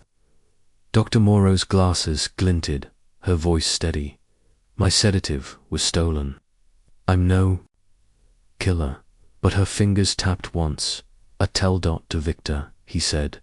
Monsieur Renard, your investigation uncovered secrets. Did you act to protect one? Victor's smile was faint. I only watched, Monsieur Poirot. But his scratch, his code's Poirot's, little grey cells, HUMMED dot, to Marie. He said, Mademoiselle, your knife, your fear did Madame know something. You hid. Marie's braid bounced, her voice trembling. I only served her. But her eyes darted to Clara, then away. Poirot stopped, his eyes on the group. The killer's mind is cunning. They planned the murder, used the key, cut the chandelier, poisoned the water, destroyed the library. But they made mistakes: the thread, the button, the pen, the oil smudge. He held up the broken pen. This, found in the attic, matches Monsieur Fisher's ink. But the killer is not Karl. He turned to Clara. Madame Vane, your perfume, your stain, your scarf, too many clues point to you. But they are too perfect, Nan. A frame. Clara's face went white, her voice sharp. I'm not the killer. Someone's setting me up. Poirot nodded. Oui, mademoiselle. But who? He faced Edward again, holding up the brass button. Monsieur Blake, your coat, your sawdust, your absence from Sophie's side, the diary, named your gambling debts, your anger. You were in the attic, cutting the chandelier to create chaos. You were in the library, seeking the diary, and you were in the cellar with the poison. Edward's face reddened, his voice loud. Lies, you've got no proof. But Sophie pulled away, her locket clicking, her eyes wide. Edward, you said you were with me. Poirot's voice was soft, deadly. Monsieur Blake, you loved control, but Madame threatened it. Her diary revealed your debts, your desperation. You used the duplicate key, found in the clock you knew from childhood visits to this chalet. You stabbed her, left the thread too. Frame Clara, poisoned the water to silence us, and sought the diary to hide your past. The button, the sawdust, the oil smudge, they betray you. The room was silent, the guests frozen. Edward stood, his face red, his hands shaking. You're wrong, Poirot. I didn't do it. But Sophie sobbed. You were gone. You lied. Gaultier stepped forward, his hand on his holster. Blake, it's over. Come with me. Edward lunged, grabbing a candlestick, but Victor moved, swiftly, pinning his arm. Enough, Victor said, his voice calm but firm. Poirot raised a hand. Monsieur Blake, your greed, your fear it drove you. The chandelier was your warning, the poison your panic. But Poirot's little grey cells see all. Edward slumped, his face pale, as Gaultier cuffed him. The guests gasped, Clara sobbing, Carl muttering, Sophie crying, Sir Henry silent, Dr. Moreau still, Victor calm. Poirot turned to the group. The diary revealed motives, but Edward's actions betrayed him. The thread was Clara's, planted. The poison was from Dr. Moreau's.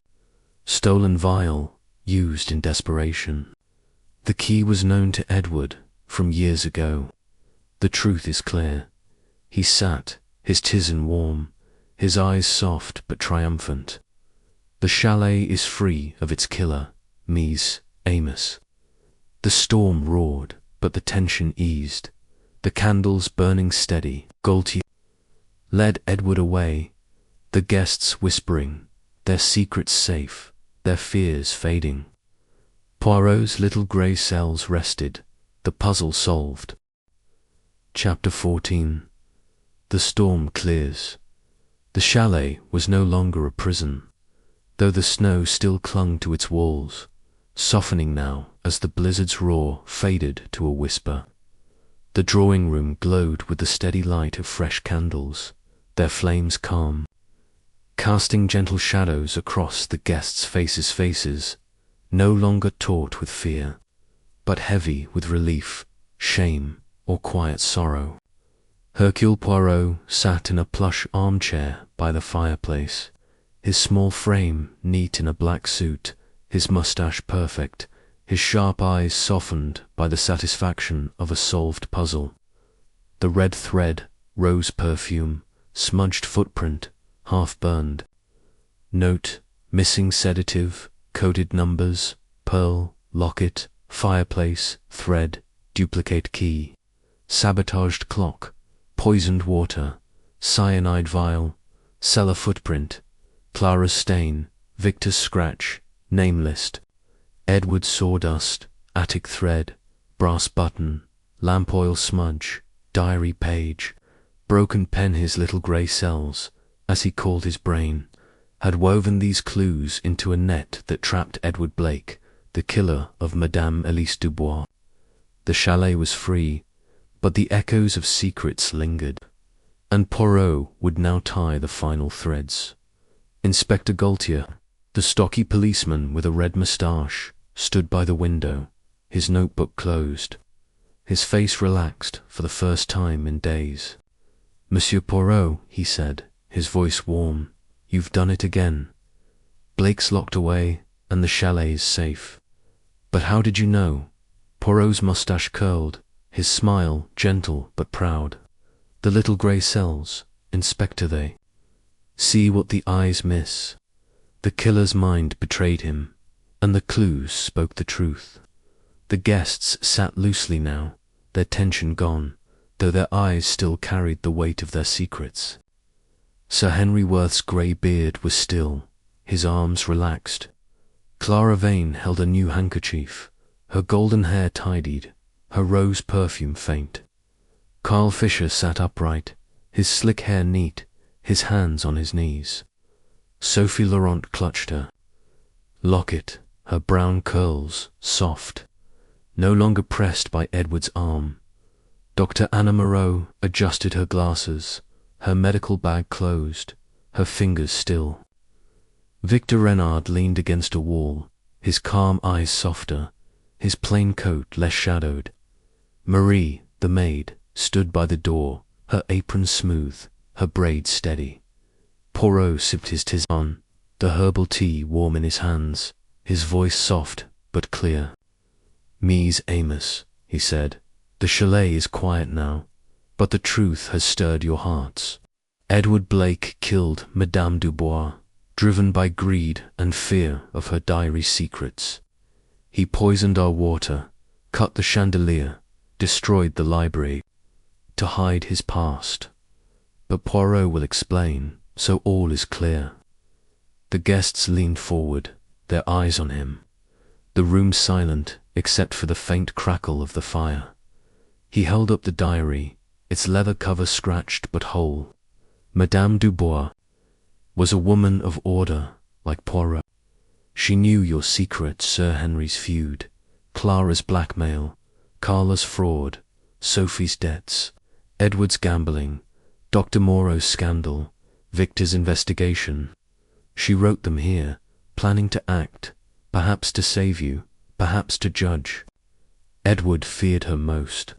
His gambling debts were vast, and Madame refused to pay. Her will, giving to charity, threatened him further. He acted, using the duplicate key he knew from childhood visits to this chalet. Poirot paused, his eyes on Sophie. Mademoiselle Laurent, your locket held your brother's photo, a loss Madame understood. But Edward used your debts to control. We. Sophie nodded, her eyes wet. He said he'd fix everything if I stayed quiet. I didn't know he'd hurt her. Her voice broke, and Clara reached out, touching her hand. A rare kindness, Dr. Clara. Poirot said, Madame. Vain, your scarf, your perfume, your stain, they were used to frame you. Edward planted the thread, knowing your rose scent would mislead. Clara's face softened, her voice low. I thought I was next. Thank you, Monsieur Poirot. Poirot nodded, his eyes gentle. You are no killer, mademoiselle, though your blackmail was unwise. To Karl, he said, Monsieur Fisher, your fraud was Madame's target, and your notes betrayed your fear. But you did not kill, you hid, and that was enough. Karl's face reddened, but he nodded. I'll make it right, he muttered, his hands steady now. To Dr. Moreau, he said, Mademoiselle, your sedative was stolen by Edward. Used to weaken Madame before the dagger. Your past, a scandal, was safe, but your knowledge made you a suspect. Dr. Moreau adjusted her glasses, her voice soft. I'm glad it's over. Poirot smiled faintly. Noting her calm restored Dr. Victor, he said, Monsieur Renard, your investigation brought truth, but also danger. You saw shadows, but you protected the diary. Victor's lips twitched, a real smile. You're a sharp one, Monsieur Poirot. I underestimated you. Poirot's mustache curled, a nod of respect to Sir Henry. He said, Monsieur Worth, your pride was your shield, but Madame's will was no motive for murder. You are free. Sir Henry's beard twitched, his voice gruff. Good work, Poirot. To Marie, he said, Mademoiselle, your knife, your fear you hid to protect yourself. But you saw nothing. Be at peace. Marie's braid bounced, her eyes wet with relief. Thank you, sir, Gaultier spoke up, his voice warm. You tied it all together. Poirot, the key, the thread, the poison, the chandelier, the diary. But how did Edward do? It all Poirot paced, his hands behind his back. Edward was cunning. He knew the chalet from childhood, the clock's secret compartment. He took the duplicate key, entered Madame's room, and stabbed her, leaving Clara's thread to mislead. The chandelier was cut earlier, a distraction to create chaos. The poison was his panic, using Dr. Moreau's stolen vial, hoping to silence us. The library was his last act, seeking the diary that named his debts. But the sawdust, the button, the oil smudge, they betrayed him. Poirot stopped, his eyes catching a small finger letter on the mantel, sealed, addressed to him. He opened it, reading silently. Madame's final note, written the night she died. If I am gone, trust Hercule Poirot. He will see. His moustache curled, his heart heavy but proud. Madame trusted Poirot, he said, holding up the letter, and Poirot did not fail. The guests were silent, their faces soft with relief. Clara wiped her eyes. Carl looked at the floor. Sophie clutched her locket.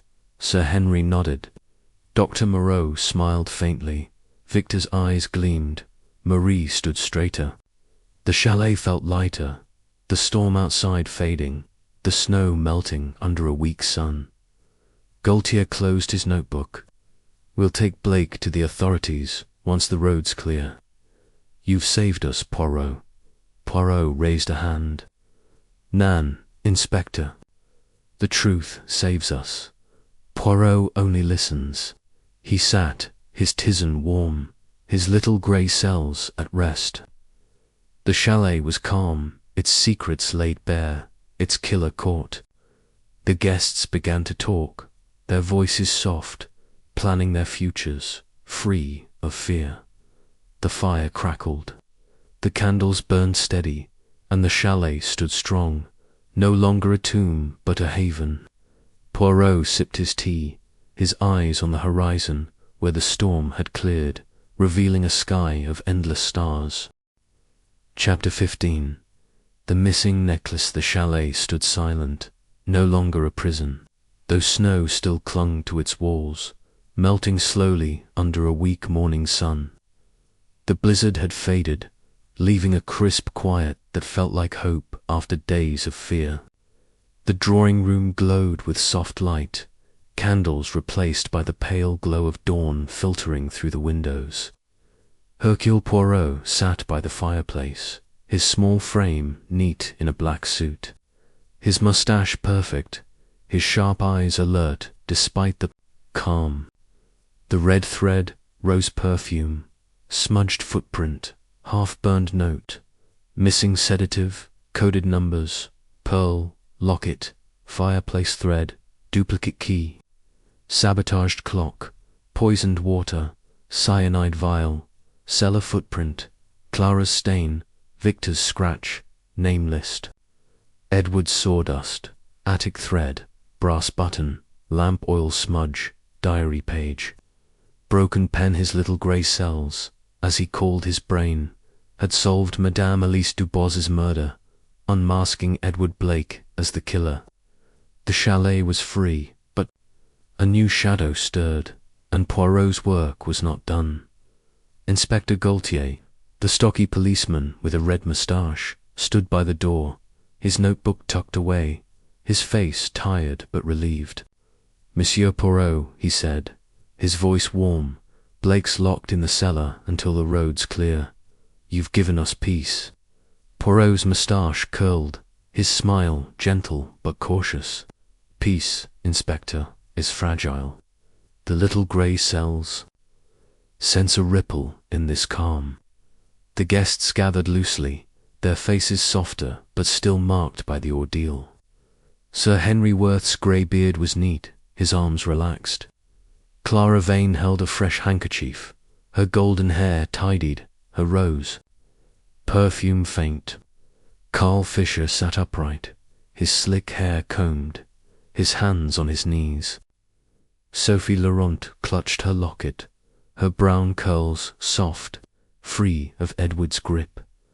Dr. Anna Moreau adjusted her glasses, her medical bag closed, her fingers still. Victor Renard leaned against a wall, his calm eyes watchful, his plain coat less. Shadowed, Marie, the maid, stood by the door, her apron smooth, her braids steady. Poirot sipped his tisane, the herbal tea warm in his hands, his voice soft but clear. "Mes amis," he said, "the killer is caught, the chalet safe." But Poirot senses unrest. "We must be vigilant." Before he could continue, Marie stepped forward, her face pale, her voice trembling. "Monsieur Poirot, sir, Madame's neck gone." The guests froze, their eyes wide. Gaultier's hand went to his notebook, pulling it out. "Necklace. What necklace?" Marie's braid bounced as she spoke. "Madame's emerald necklace, sir. She kept it in her jewelry box. I checked this morning, it's missing." Poirot's eyes gleamed, his little grey cells humming. "Mon Dieu," he murmured, A theft after murder. The chalet holds more secrets. He stood, his voice commanding. Mademoiselle Marie, show us the jewelry box. The guests followed, their whispers sharp, as Marie led them to Madame Dubois's room, now empty of her body but heavy with her presence. The jewelry box, a carved wooden case, sat on the dresser, its lid open, contents scattered.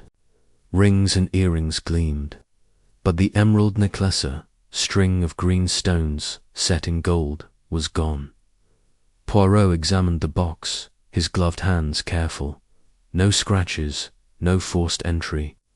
The thief was subtle, he said, his voice soft. They knew where to look. He sniffed the airfant rose perfume, like Clara's, lingered near the dresser. His mustache twitched. Interested, he murmured, his eyes scanning the room. A small thing caught his gaze, a tiny green thread, finer than the red silk, caught in the dresser's edge. Not silk, he said, slipping it into his pocket. Perhaps wool, perhaps a sweater. Gaultier frowned, his pen scratching. Another. Crime, Poirot. After all this, Poirot nodded. Oui, Inspector. The killer is caught, but greed remains. This necklace, valuable, was taken after Madame's death. Who was here? The guests shifted, their faces tense again. Sir Henry's beard twitched, his voice gruff. I haven't been in here since the murder. Clara's handkerchief crumpled, her voice sharp. I don't steal. I'm an actress, not a thief. Carl muttered, this is ridiculous. Sophie's locket clicked, her voice small. I didn't take anything. Dr. Moreau adjusted her glasses, silent. Victor's lips twitched, almost a smile. Marie's hands twisted her apron, her eyes wide. Poirot raised a hand, his voice piercing. Mies Amos, the necklace is gone, and the thief is among us. The green thread, the rose perfume, they point to someone bold, someone who lingered. Let us test your stories. He began with Clara. Madame Vane, your perfume is here, again. Were you in this room? Clara's face went white, her voice sharp. No, I haven't touched her things. But her hand shook, and Poirot saw a faint green fuzz on her sleeve, like wool. Curious, he said, his eyes gleaming. Dr. Carl. He said, Monsieur Fisher, your fraud made you desperate. Did you take the necklace to cover losses? Carl's face darkened, his hands on his knees. I'm no thief. I didn't need her. Jewels. But his eyes flicked to Clara, then away. To Sophie, he said, Mademoiselle Laurent, your debts were heavy. Did the necklace tempt you? Sophie's locket clicked, her voice trembling. I loved Madame. I'd never steal from her. But her eyes were wet, and Poirot saw her fingers tremble.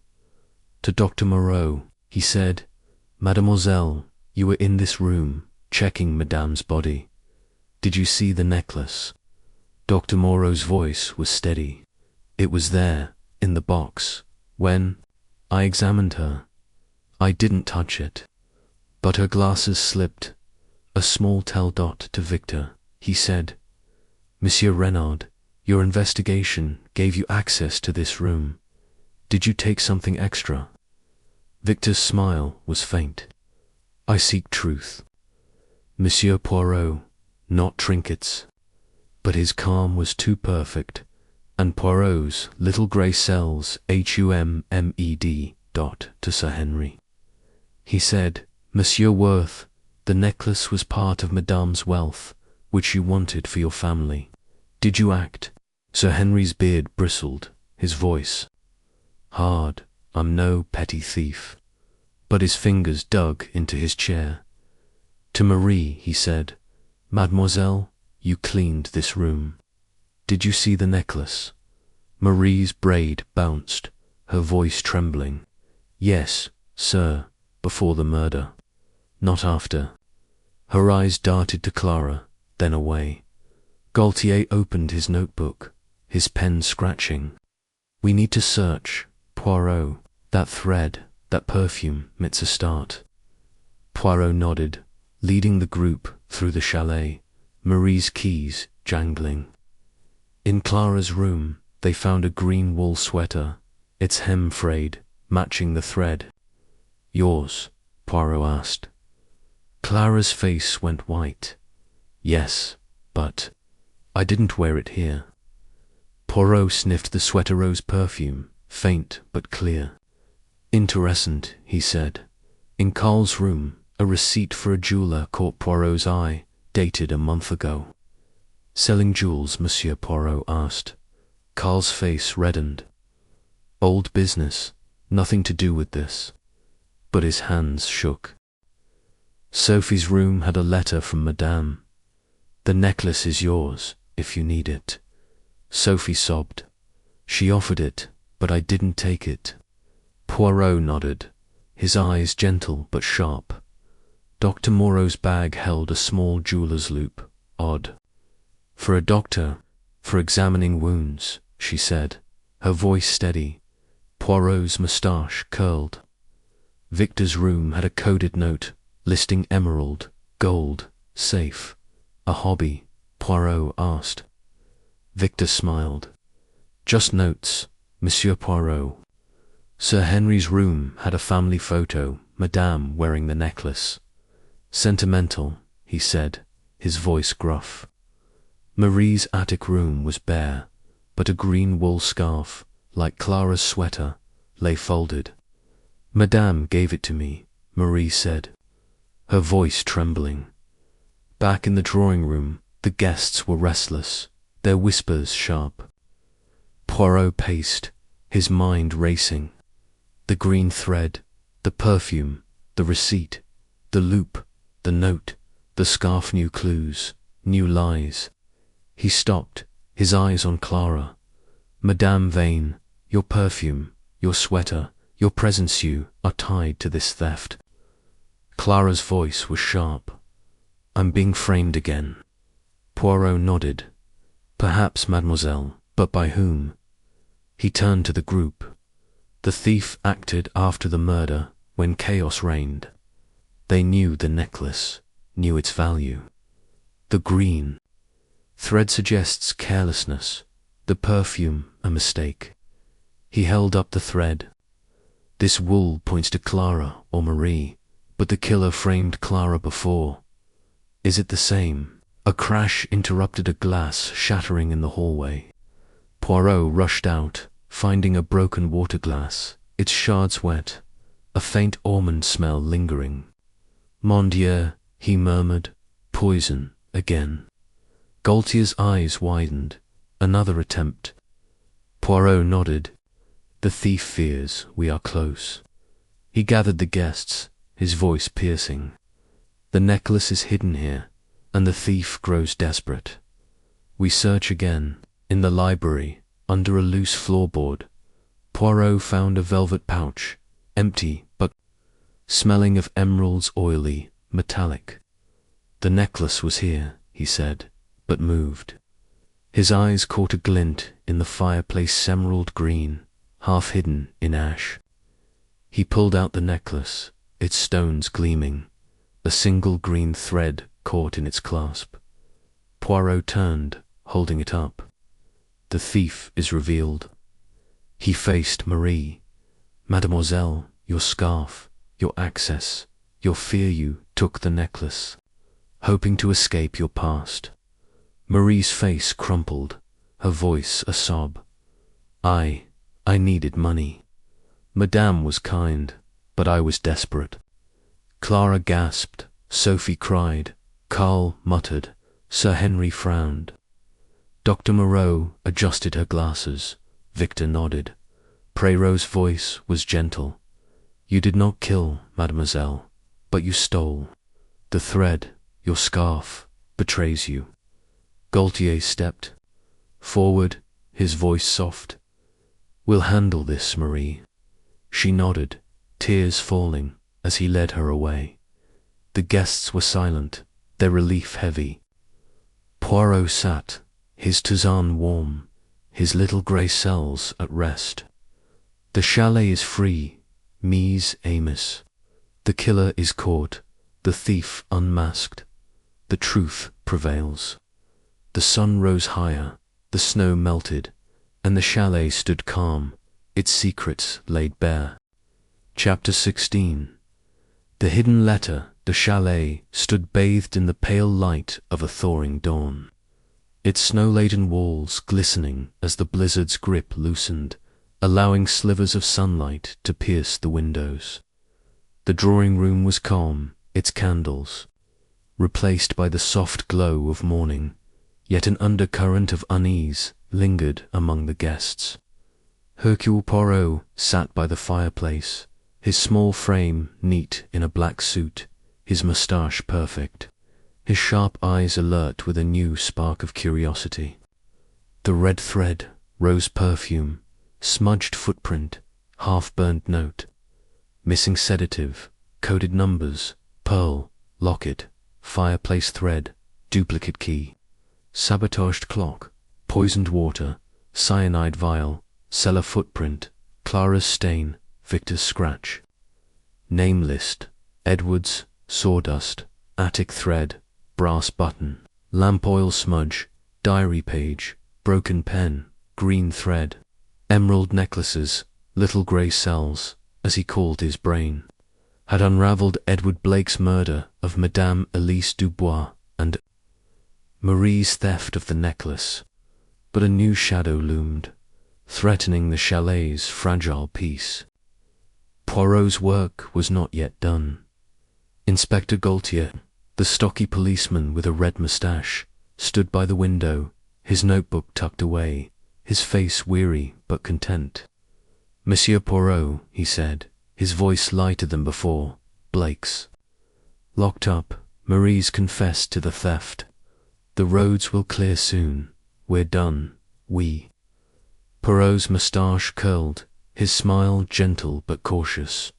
"Nan, Inspector, the truth is like snow shifts, revealing what lies beneath. Something stirs, and Poirot must investigate." The guests sat loosely, their relief tempered by lingering guilt or shame. Sir Henry Worth's grey beard was neat, his arms relaxed. Clara Vane held a fresh handkerchief, her golden hair tidied, her rose perfume faint.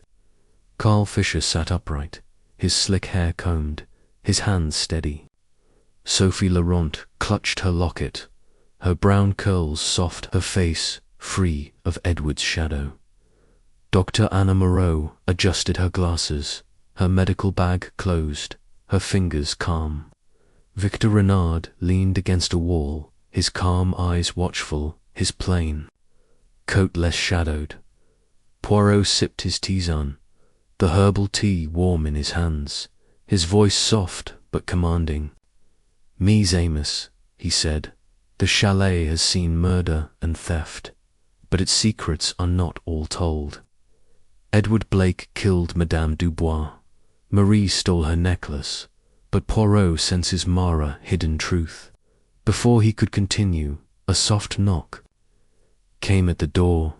A groundskeeper, bundled in a heavy coat, entered, his face red from the cold. "Monsieur Poirot," he said, holding out a sealed envelope, "I found this in the shed, tucked in a toolbox. It's Madame's writing." The guests froze, their eyes wide, as Poirot took the letter, its wax seal unbroken, addressed to Hercule Poirot. "Mon Dieu," he murmured, breaking the seal. The letter was short, its words chilling. "Monsieur Poirot, if I die, beware. There is another, working with the one who threatens me. Trust no one." The room went still, the guests' faces pale. Gaultier's hand went to his notebook, pulling it out. "Another killer?" he asked, his voice sharp. Poirot nodded, his eyes gleaming. "An accomplice, perhaps, or a second mind. The little grey cells must work again." He held up the letter, his voice piercing. Madame knew danger, and she warned us. Someone in this chalet aided Edward, or planned another crime. We must search anew. The guests gasped, their relief shattered. Sir Henry's beard twitched, his voice gruff. Another. This is absurd. Clara's handkerchief crumpled, her voice sharp. I've been framed. Once. Not again. Carl muttered. This is madness. Sophie's locket clicked, her voice small. I didn't know anything. Dr. Moreau adjusted her glasses, silent. Victor's lips twitched, almost a smile. Poirot paced, his hands behind his back. The letter changes everything. Edward stabbed Madame, used the key, cut the chandelier, poisoned the water, sought the diary. But did he act alone? The letter suggests another hand, another mind. He stopped, his eyes scanning the guests. Let us test your truths again. He began with Sir Henry. Monsieur Worth, Madame's will threatened your family. Did you know Edward's plan? Sir Henry's beard bristled, his voice hard. I wanted her money, not her death. I knew nothing, but his fingers dug into his chair, a faint tell, Dr. Clara. He said, Madame Vane, your perfume, your scarf, Edward, framed you. Did you help him, perhaps for blackmail? Clara's face went white, her voice sharp. Never. I was his scapegoat. But her hands shook, and Poirot saw a faint ink smudge on her finger. Like Carl's dot to Carl, he said, Monsieur Fisher, your fraud was Madame's target. Did you conspire with Edward to silence her? Carl's face darkened, his hands steady. Now I paid her back. I didn't need to kill. But his eyes flicked to Clara, quick and nervous. To Sophie, he said, Mademoiselle Laurent, Edward controlled you. Did you know his plan, or help hide it? Sophie's locket clicked, her voice trembling. I was scared of him, but I didn't help. I swear. Her eyes were wet, and Poirot saw her flinch at Edward's name. To Dr. Moreau, he said, Mademoiselle, your sedative was used. Your knowledge of poison noted. Did you aid Edward? Dr. Moreau's voice was steady. I'm a doctor, not a criminal. My sedative was stolen. But her glasses slipped, a small tell dot to Victor. He said, Monsieur Renard, your investigation uncovered secrets. Did you know Edward's intent, or protect another? Victor's smile was faint. I watched Monsieur Poirot, nothing more. But his scratch, his codes Poirot's little grey cells hummed. Poirot turned to the groundskeeper. Monsieur, this Chedwin, did you last check it? The man shrugged. Yesterday, sir, nothing was there.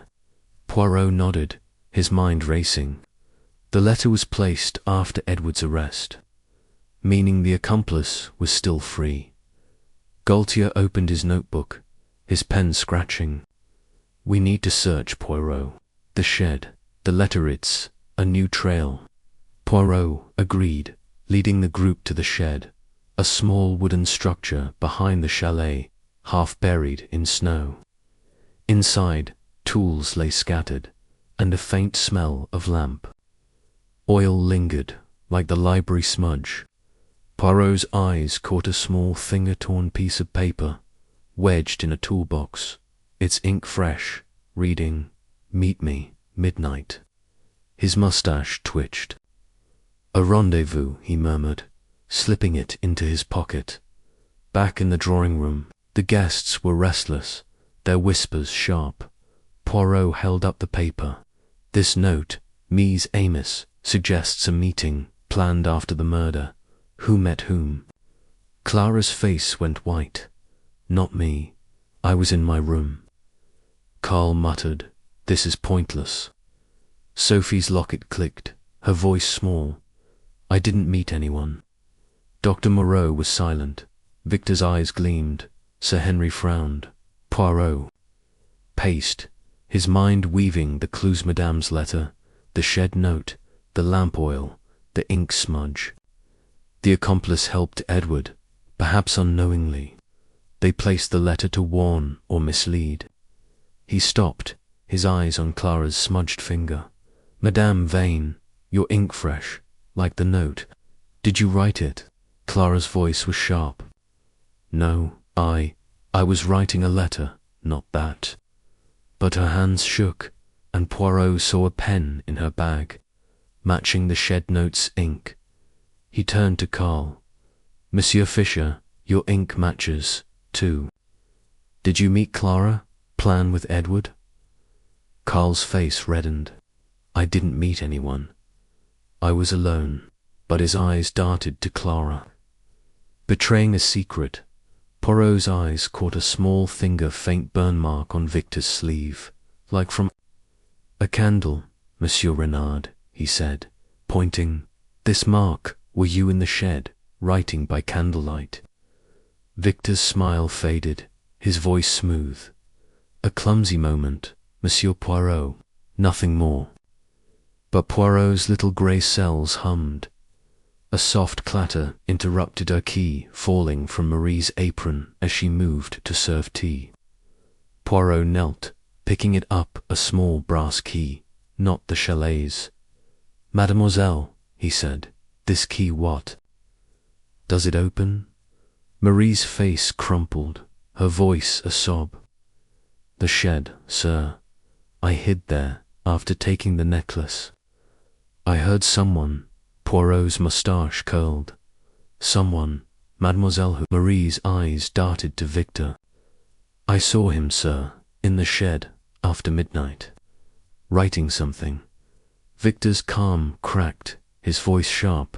She's lying. I was in my room. But the guests gasped, their eyes on him. Poirot faced Victor, holding up the note. Monsieur Renard, you investigated for Madame, but you also hid. This note, your burn, your codes who met Edward, planned with him.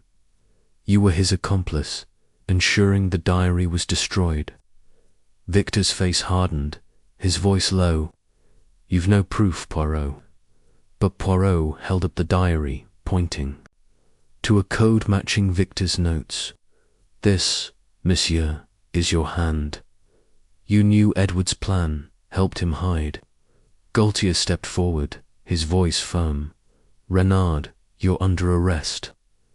Victor lunged, but Gaultier was faster, cuffing him. The guests were silent, their shock heavy. Clara sobbed. Carl muttered. Sophie's locket clicked. Sir Henry nodded. Dr. Moreau adjusted her glasses. Poirot sat, his tisane warm, his little grey cells at rest. The chalet is free, mes amis. Edward killed, Victor aided, Marie stole. The truth is clear. The sun rose higher, the snow melted, and the chalet stood calm, its secrets fully revealed. Chapter 17. The voice from the past. The chalet stood bathed in the soft glow of a thawing dawn, its snow-covered walls glistening as the last remnants of the blizzard melted under a strengthening sun. The air was crisp, the silence almost serene, but a faint unease lingered, like a shadow refusing to fade. The drawing-room was warm, filled with the golden light of morning streaming through the windows, replacing the flickering candles of the past days. Hercule Poirot sat by the fireplace, his small frame neat in a black suit, his moustache perfect, his sharp eyes gleaming with a restless curiosity. The red thread, rose perfume, smudged footprint, half-burned note, missing sedative, coded numbers, pearl, locket, fireplace thread, duplicate key, sabotaged clock, poisoned water, cyanide vial, cellar footprint, Clara's stain, Victor's scratch, name list, Edward's sawdust, attic thread, brass button, lamp oil smudge, diary page, broken pen, green thread, emerald necklace, hidden letter, shed note, burn mark, brass key. His little grey cells, as he called his brain, had unravelled Edward Blake's murder of Madame Elise Dubois, Marie's theft of the necklace, and Victor Renard's complicity as Edward's accomplice. Yet, as the guests prepared to leave, a new mystery stirred, and Poirot's work was not done. Inspector Gaultier, the stocky policeman with a red moustache, stood by the door, his notebook tucked away, his face weary but hopeful. "Monsieur," he said, his voice lighter, "Edward and Victor are locked up," Maurice confessed, "and the roads are clearing. We're free to go, Nan." Poirot's moustache curled, his smile gentle but cautious. "Freedom, Inspector, is an illusion until all truths are known. The little grey cells sense a final secret, waiting to be uncovered." The guests sat loosely, their relief fragile, their faces marked by the ordeal's weight. Sir Henry Wood. Greybeard was neat, his arms relaxed. Clara Vane held a fresh handkerchief, her golden hair tidied, her rose perfume faint. Carl Fisher sat upright, his slick hair combed, his hands steady. Sophie Laurent clutched her locket, her brown curls soft, her face free of Edward's shadow. Dr. Anna Moreau adjusted her glasses, her medical bag closed, her fingers calm. Poirot sipped his tisane, the herbal tea warm in his hands, his voice soft but commanding. "Mies Amos," he said, "the chalet has revealed its killer, its thief, its accomplice. But the past is a stubborn ghost, and it speaks again." Before he could continue, a sharp ring pierced the silence. The chalet's old telephone, rarely used, crackling to life in the hallway. The guests froze, their eyes wide. Marie, standing nearby, answered it, her face pulling as she listened. "Monsieur Poirot," she whispered, holding out the receiver, "it's for you, a man. He says it's about Madame." Poirot took the phone, his eyes gleaming, his voice calm. "Hercule Poirot speaking. Who is this?" The voice was low, raspy, distorted by static. "You've caught the killer, but you missed the reason.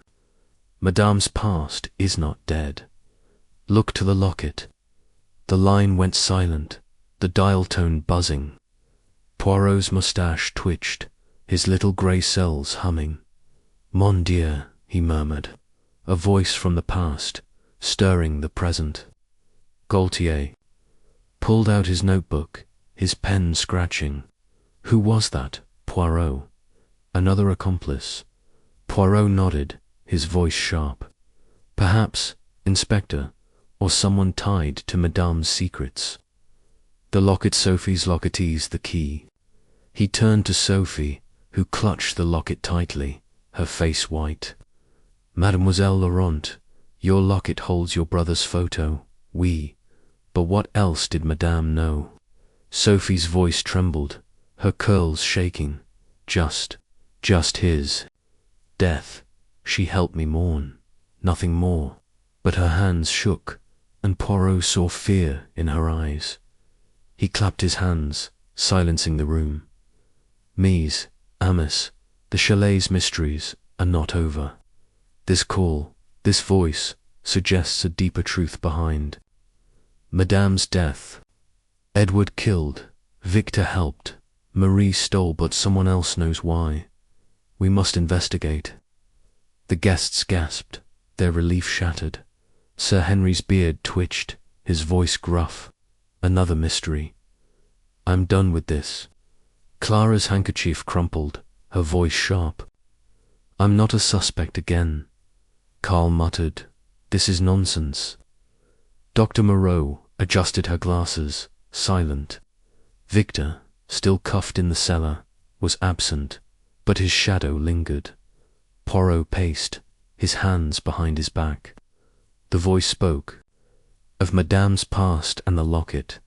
Let us begin there. He turned to Sophie. Mademoiselle, open your locket, please. Sophie's hands trembled, but she clicked it open, revealing her brother's photo. Poirot leaned closer, his eyes catching a small finger, tiny folded paper tucked behind the photo. Mon Dieu, he murmured, gently pulling it out. The paper was old, its ink faded, reading, Edie owes me. 1920, Edie, Elise de Bois. The guests leaned forward, their breaths sharp. Gaultier's pen scratched. What's that, Poirot? Poirot's voice was soft but piercing. A debt, Inspector, from Madame to Sophie's brother, long ago. Perhaps the reason for her kindness to Mademoiselle Laurentin, her murder. Sophie sobbed, her voice small. I didn't know. She never told me. But Poirot saw her eyes, wide with shock, and believed her. He turned to the group. This note suggests Madame's past drove her death. Who knew her history? He began with Sir Henry. Monsieur Worth, your feud with Madame was old. Did you know her in 1920?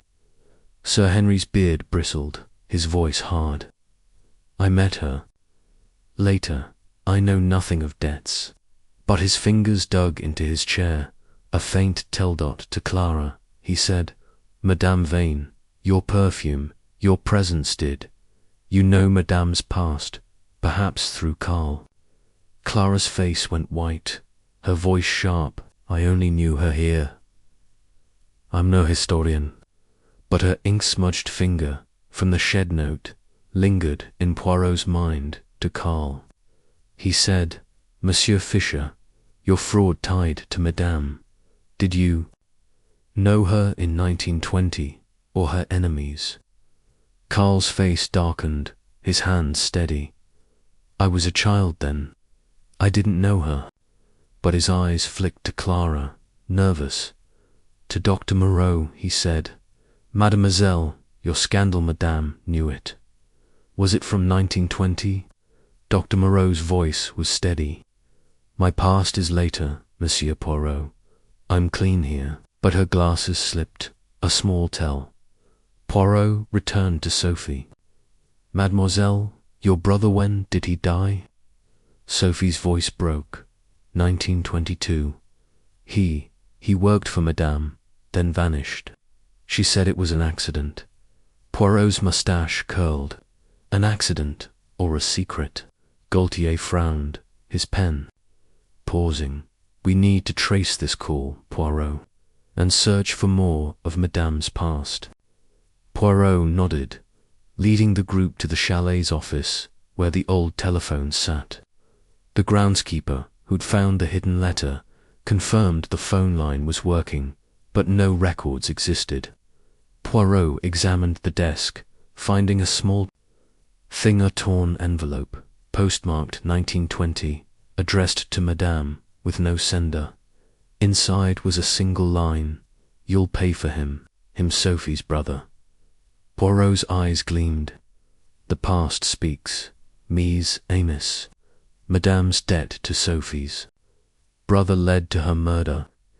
Edward acted, Victor helped, but someone else knew someone outside. He led a search, starting in Madame's room. Under her bed, they found a locked box, its key missing. Marie, trembling, admitted she'd seen a similar key in the kitchen, hidden in a jar. Poirot retrieved it, opening the box to reveal letters. From 1920, detailing a business deal gone wrong. Madame's partner, Sophie's brother, lost everything, blamed her, then died. The guests gasped, Sophie sobbing louder. She never told me, she cried. Poirot turned to her, his voice gentle. She protected you, mademoiselle, but someone sought revenge. He held up the letters, his eyes scanning the group. Who knew this history? A faint creak came from the hallway of floorboard, loose, shifting under weight. Poirot moved swiftly, finding a small, finger-dropped cigarette case, silver, engraved with C.F. Carl Fischer's initials. "Monsieur Fischer," Poirot said, holding it up. "You were here, listening. Did you know Madame's past?" Carl's face reddened, his voice loud. "That's old. I dropped it days ago." But Poirot saw fresh ash, still warm. Poirot paced, his mind weaving the clues to the letter. The phone call, the envelope, the cigarette case, the locket note. The voice knew Madame's debt, her guilt. "Carl, your fraud. Your notes did, you know her enemy." Carl's hands shook. I heard rumors, years ago, of her partner's ruin, but I didn't call." Poirot's moustache curled. "Rumors, monsieur, or plans?" He turned to the group. "The accomplice is not here, but they used Carl's knowledge. The call was a taunt to keep Madame's secret alive." Poirot sat, his tisane warm, his little grey cells at rest. "The chalet is free, mes amis. Edward killed, Victor aided, Marie stole, and the voice fades. The truth is complete. The sun rose higher, the snow melted, and the guests prepared to leave, their secrets laid bare, their fears gone." Chapter 18.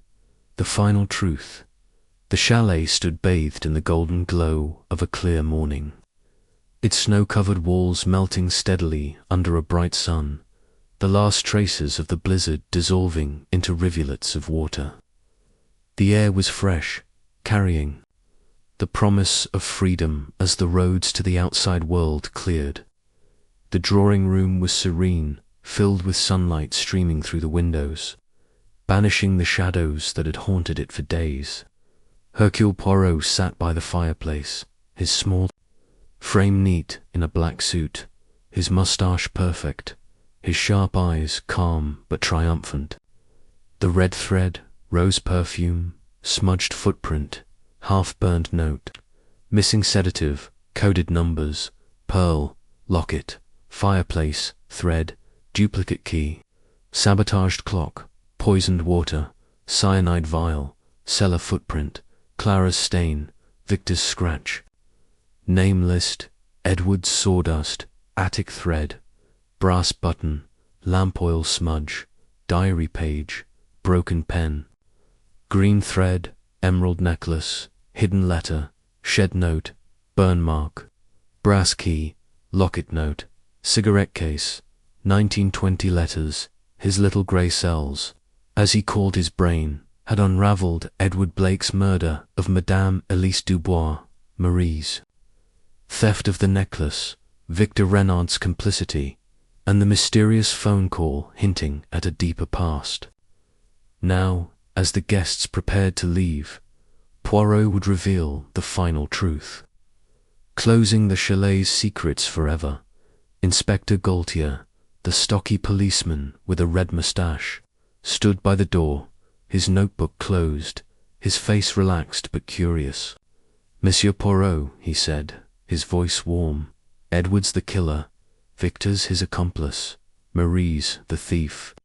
That phone calls him outsider, stirring trouble. Are we done?" Poirot's moustache curled, his smile gentle but firm. "Almost, Inspector. The little grey cells have one final task: to unmask the voice from the past and lay all ghosts to rest." The guests sat in a loose circle, their faces soft with relief but tinged with lingering unease. Sir Henry Worth's grey beard was neat, his arms relaxed. Clara Vane held a fresh handkerchief, her golden hair tidied, her rose perfume faint. Carl Fischer sat upright, his slick hair combed, his hands steady. Sophie Laurent clutched her locket, her brown curls soft, her eyes clear of fear. Dr. Anna Moreau adjusted her glasses, her medical bag closed, her fingers calm. Poirot sipped, his tisane, the herbal tea warm in his hands, his voice soft but commanding. Mes amis, he said, the chalet has been a stage for murder, theft, and secrets. Edward killed Madame Dubois, driven by greed. Victor aided him, hiding the truth. Marie stole the necklace, seeking escape. The phone call, a voice from the past, spoke of Madame's debt to Sophie's brother. Today, Poirot reveals the final piece. The guests leaned forward, their eyes wide, the room silent except for the faint drip of melting snow outside. He held up the locket note, its faded ink reading, "Edie owes me, 1920. This note, he said, tied Madame to Sophie's brother, a man ruined by her business deal, dead by 1922. The voice knew this, taunting us. But who? He paused, his eyes scanning the guests. The answer lies not here, but in Madame's past. The little grey cells have traced it. Poirot explained, his voice clear. Madame's letters, found in the locked box, told of a partner. Betrayed Sophie's brother, Henry Laurent. He lost everything in a deal with Madame, blamed her, then died in an accident. Or so it seemed. Sophie gasped, her locket clicking, her voice trembling. An accident. She said it was an accident. Poirot nodded, his eyes gentle. Oui, mademoiselle. But the voice suggested otherwise. The cigarette case, marked C, pointed to Carl Fisher, who knew rumors of this past. Carl's face reddened, his voice loud. I told you, I heard stories. I didn't call. Poirot raised a hand. Patience, monsieur. You did not call, but you knew. The voice was another someone, tied to Henry, seeking revenge. He turned to Gaultier. Inspector, the chalet's telephone log, checked this morning, shows a call from a nearby village, placed by a man named Paul, Laurent Henry's cousin. The guests gasped, their faces pale. Gaultier's eyes widened, his notebook opening. Paul Laurent. Who's he? Poirot's moustache curled. A man who never forgave Madame. He worked with her in 1920, knew her deal ruined Henry. He vanished, but watched from afar. The hidden letter, the phone call, his final act to unsettle us, knowing Edward and Victor were caught. Poirot paced, his hands behind his back. Let us tie the threads. Edward killed Madame, fearing her diary's exposure of his debts. He used the duplicate key, known from childhood, stabbed her, and planted Clara's thread to frame her. The chandelier was cut to create chaos, the poison a desperate act, the library destroyed to hide the diary. Victor, investigating for Madame, helped Edward cover his tracks, writing coded notes, meeting in the shed. Marie stole the necklace, her green thread betraying her. Paul Laurent, the voice, knew Madame's guilt, placing the letter to taunt us. He stopped, holding up the cigarette. Case. Monsieur Fisher, you dropped this. Overhearing plans, perhaps Victor's meeting. You knew Madame's past, but you did not act. Carl nodded, his face red. I heard rumors, nothing more. To Clara, he said, Madame Vane, your perfume. Your scarf, Edward, used them to frame you. You are innocent. Clara's eyes welled, her voice soft. Thank you, Monsieur Poirot. To Sophie, he said, Mademoiselle Laurent, your brother's death was Madame's burden. She helped you to atone. You are free, Sophie sobbed, clutching her locket, her voice small. I didn't know. To Dr. Moreau, he said, Mademoiselle, your sedative was stolen, your scandal safe, you are clear. Dr. Moreau nodded, her glasses steady dot to Sir Henry, he said, Monsieur Worth, your feud was no motive, you are free. Sir Henry's beard twitched, his voice gruff. Good work, Poirot. Poirot turned to Gaultier. Inspector Paul Laurent will be found in the village, his revenge complete but harmless. The chalet's secrets are done. Gaultier closed his notebook, his voice warm. You've solved it all, Poirot. Murder, theft, and now this ghost. The guests were silent, their relief complete. The chalet felt light, its shadows gone. Poirot sat, his Tizen warm, his little grey cells at rest. Mise Amos, he said, the truth is a light that banishes darkness. The chalet is free, its ghosts laid to rest. The sun climbed higher, the snow melted, and the guests packed their bags, their faces soft with gratitude. Clara smiled faintly, Carl nodded, Sophie clutched her locket, Sir Henry shook Poirot's hand. Dr. Moreau offered a quiet thank you. As the guests left, the chalet stood tall, its walls gleaming in the sunlight. No longer a prison, but a memory. Poirot stepped outside, the fresh air cool, the sky clear. He sipped his tisane, his eyes on the horizon, where new puzzles waited, but for now his work was done.